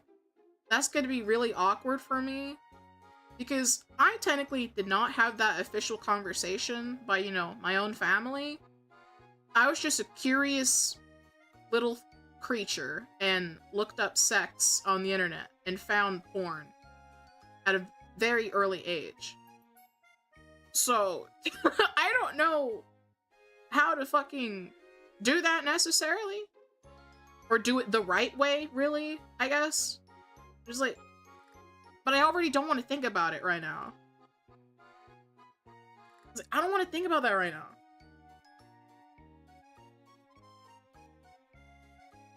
Kink visibility is a reminder that any person can and should shamelessly explore what brings joy and excitement. We don't talk to our children often about pursuing sex, because that's awkward! That's weird? Like, listen, when my children grow up, okay? When they're adults, I don't want to hear about my good old son Jimmy banging his wife all the time. Like, I don't want to hear about it, actually. The most you should tell me is, oh, we're trying for a baby. Oh, cool. Congrats. Hope I have grandkids. Like, what the fuck? Like, I prefer to keep, you know, sexual topics taboo, especially within the fucking family. Like, I don't really know who's really open with their parents or family in general. Like, hey, I'm gonna go fuck this girl later. Bye. And be like, oh, okay. Make sure you give it to her good, Billy. Like, what the fuck? Hey, Ma, just took my wife to town yesterday. It really just pounded her hips away. Totally normal. Like, girl, I don't want to hear that.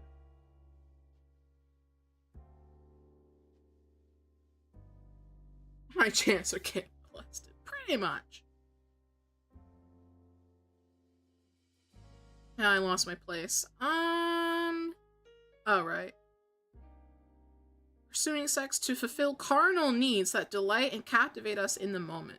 Sharing the language of kink culture with young people provides them with the valuable information about safe sex practices. You can have the conversation about safe sex practices without bringing up kinks.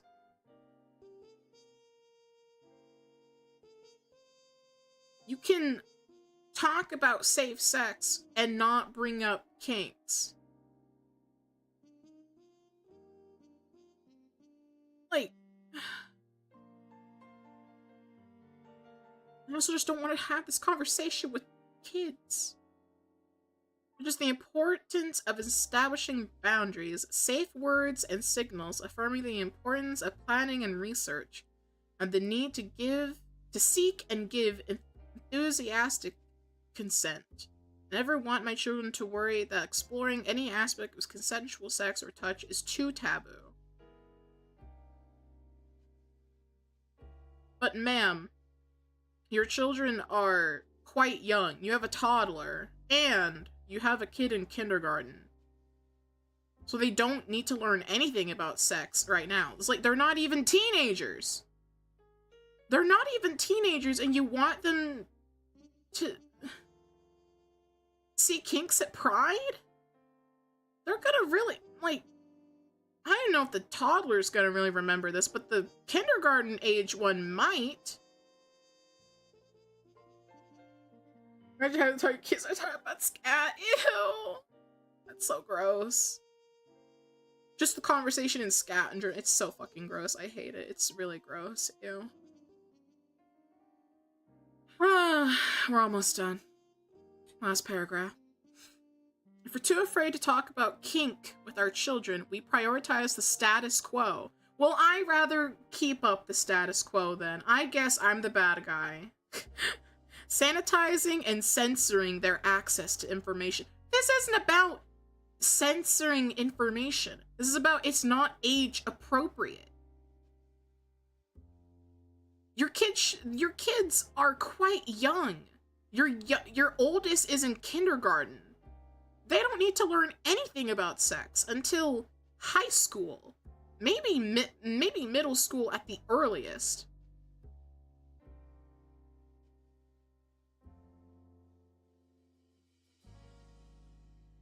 But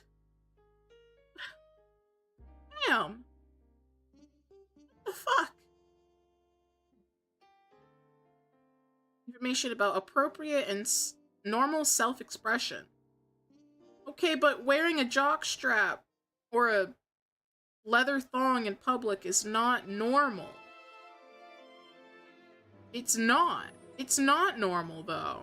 And I don't want to change it so that it is normal, because I don't want to see that.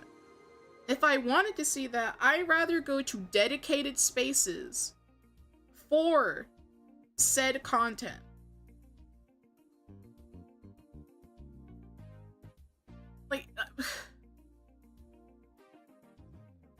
Why is that such an issue? These are the very attitudes that made pride necessary and life-affirming for so many of us in the first place. We have no business imposing them on the next generation. Kink embodies the freedom that pride stands for, reminding attendees to unapologetically take up space as an act of resistance and celebration. An act of resistance for what? Literally dressing age-appropriate in a public space? You're literally amongst a mixed crowd, mostly, very often children.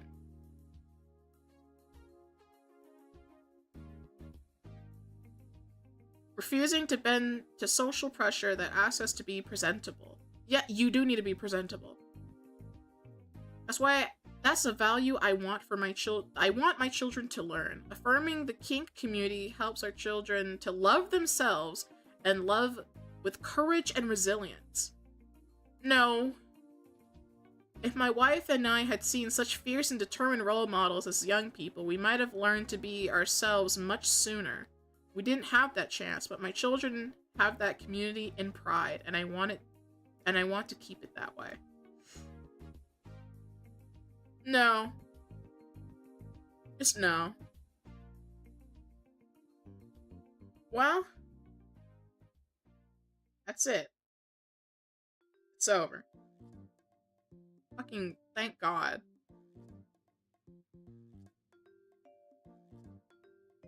It's over, thank God.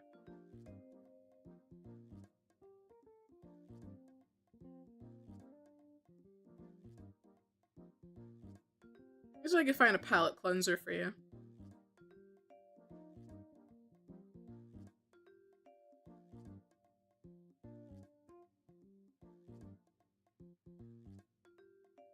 Epstein was just doing an act of resistance. Apparently.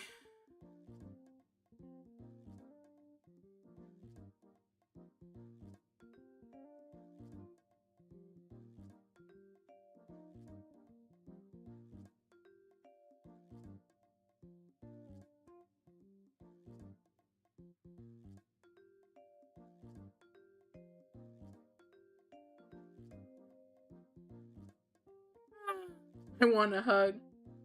You want chat? Group hug. Come here. Come here, buddy. Give you a good hug. I'm trying to find a palette cleanser right now, but it's very hard. Because most of the things on my timeline are sex related. Well, I can't show that. I'm so glad I'm hiding my screen.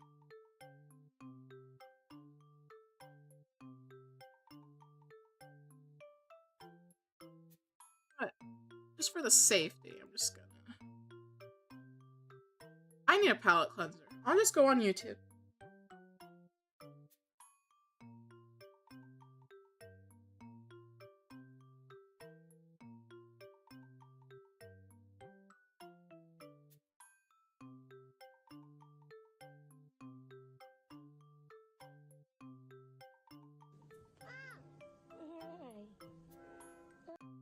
That works. Here you go. Have a big kitty. Look at that big kitty. Big kitties. Aw. Little Babu. That's a big baby.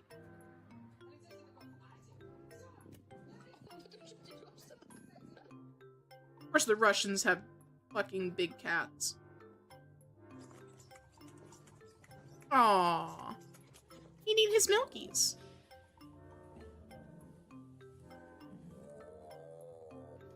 Ball.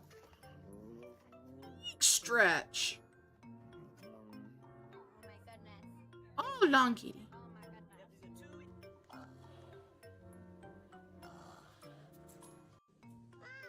goodness. So cute.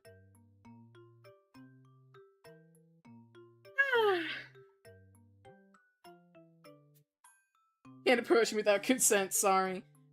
Chat, do I have consent to approach you and hug you? Do I have your consent to do that? Group hug, you sure about that? I'm only wearing a challenge strap. Oh god. Your star word against hygiene standards, heteronormative against my self-expression of musk. Oh god, please. Please shower. I took a shower today.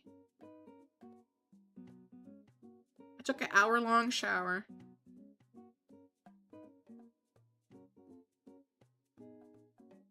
Alright, I'm gonna find someone to raid.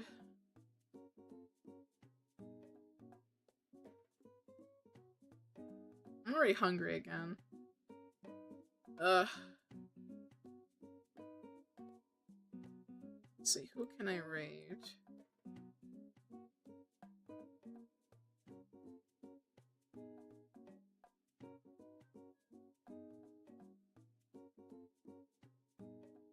Tara. Ooh, Akuma Miko. Probably send you to a...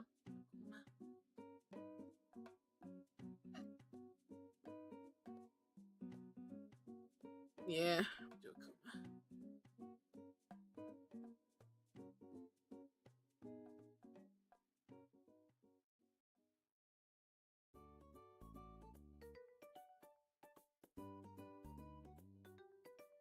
Alrighty. Let's see. Yeah, we finished all the Delulu things. I was gonna do some quizzes, but my voice is literally dying already. So, looks like, you know, reading a lot of Delulu stuff will be kind of short streams. I mean, it's almost an hour and a half, 2 hours and a half. That's not horrible. It's pretty good, really. But, yeah. I mean, just in general, this week's been interesting, to say the least, but...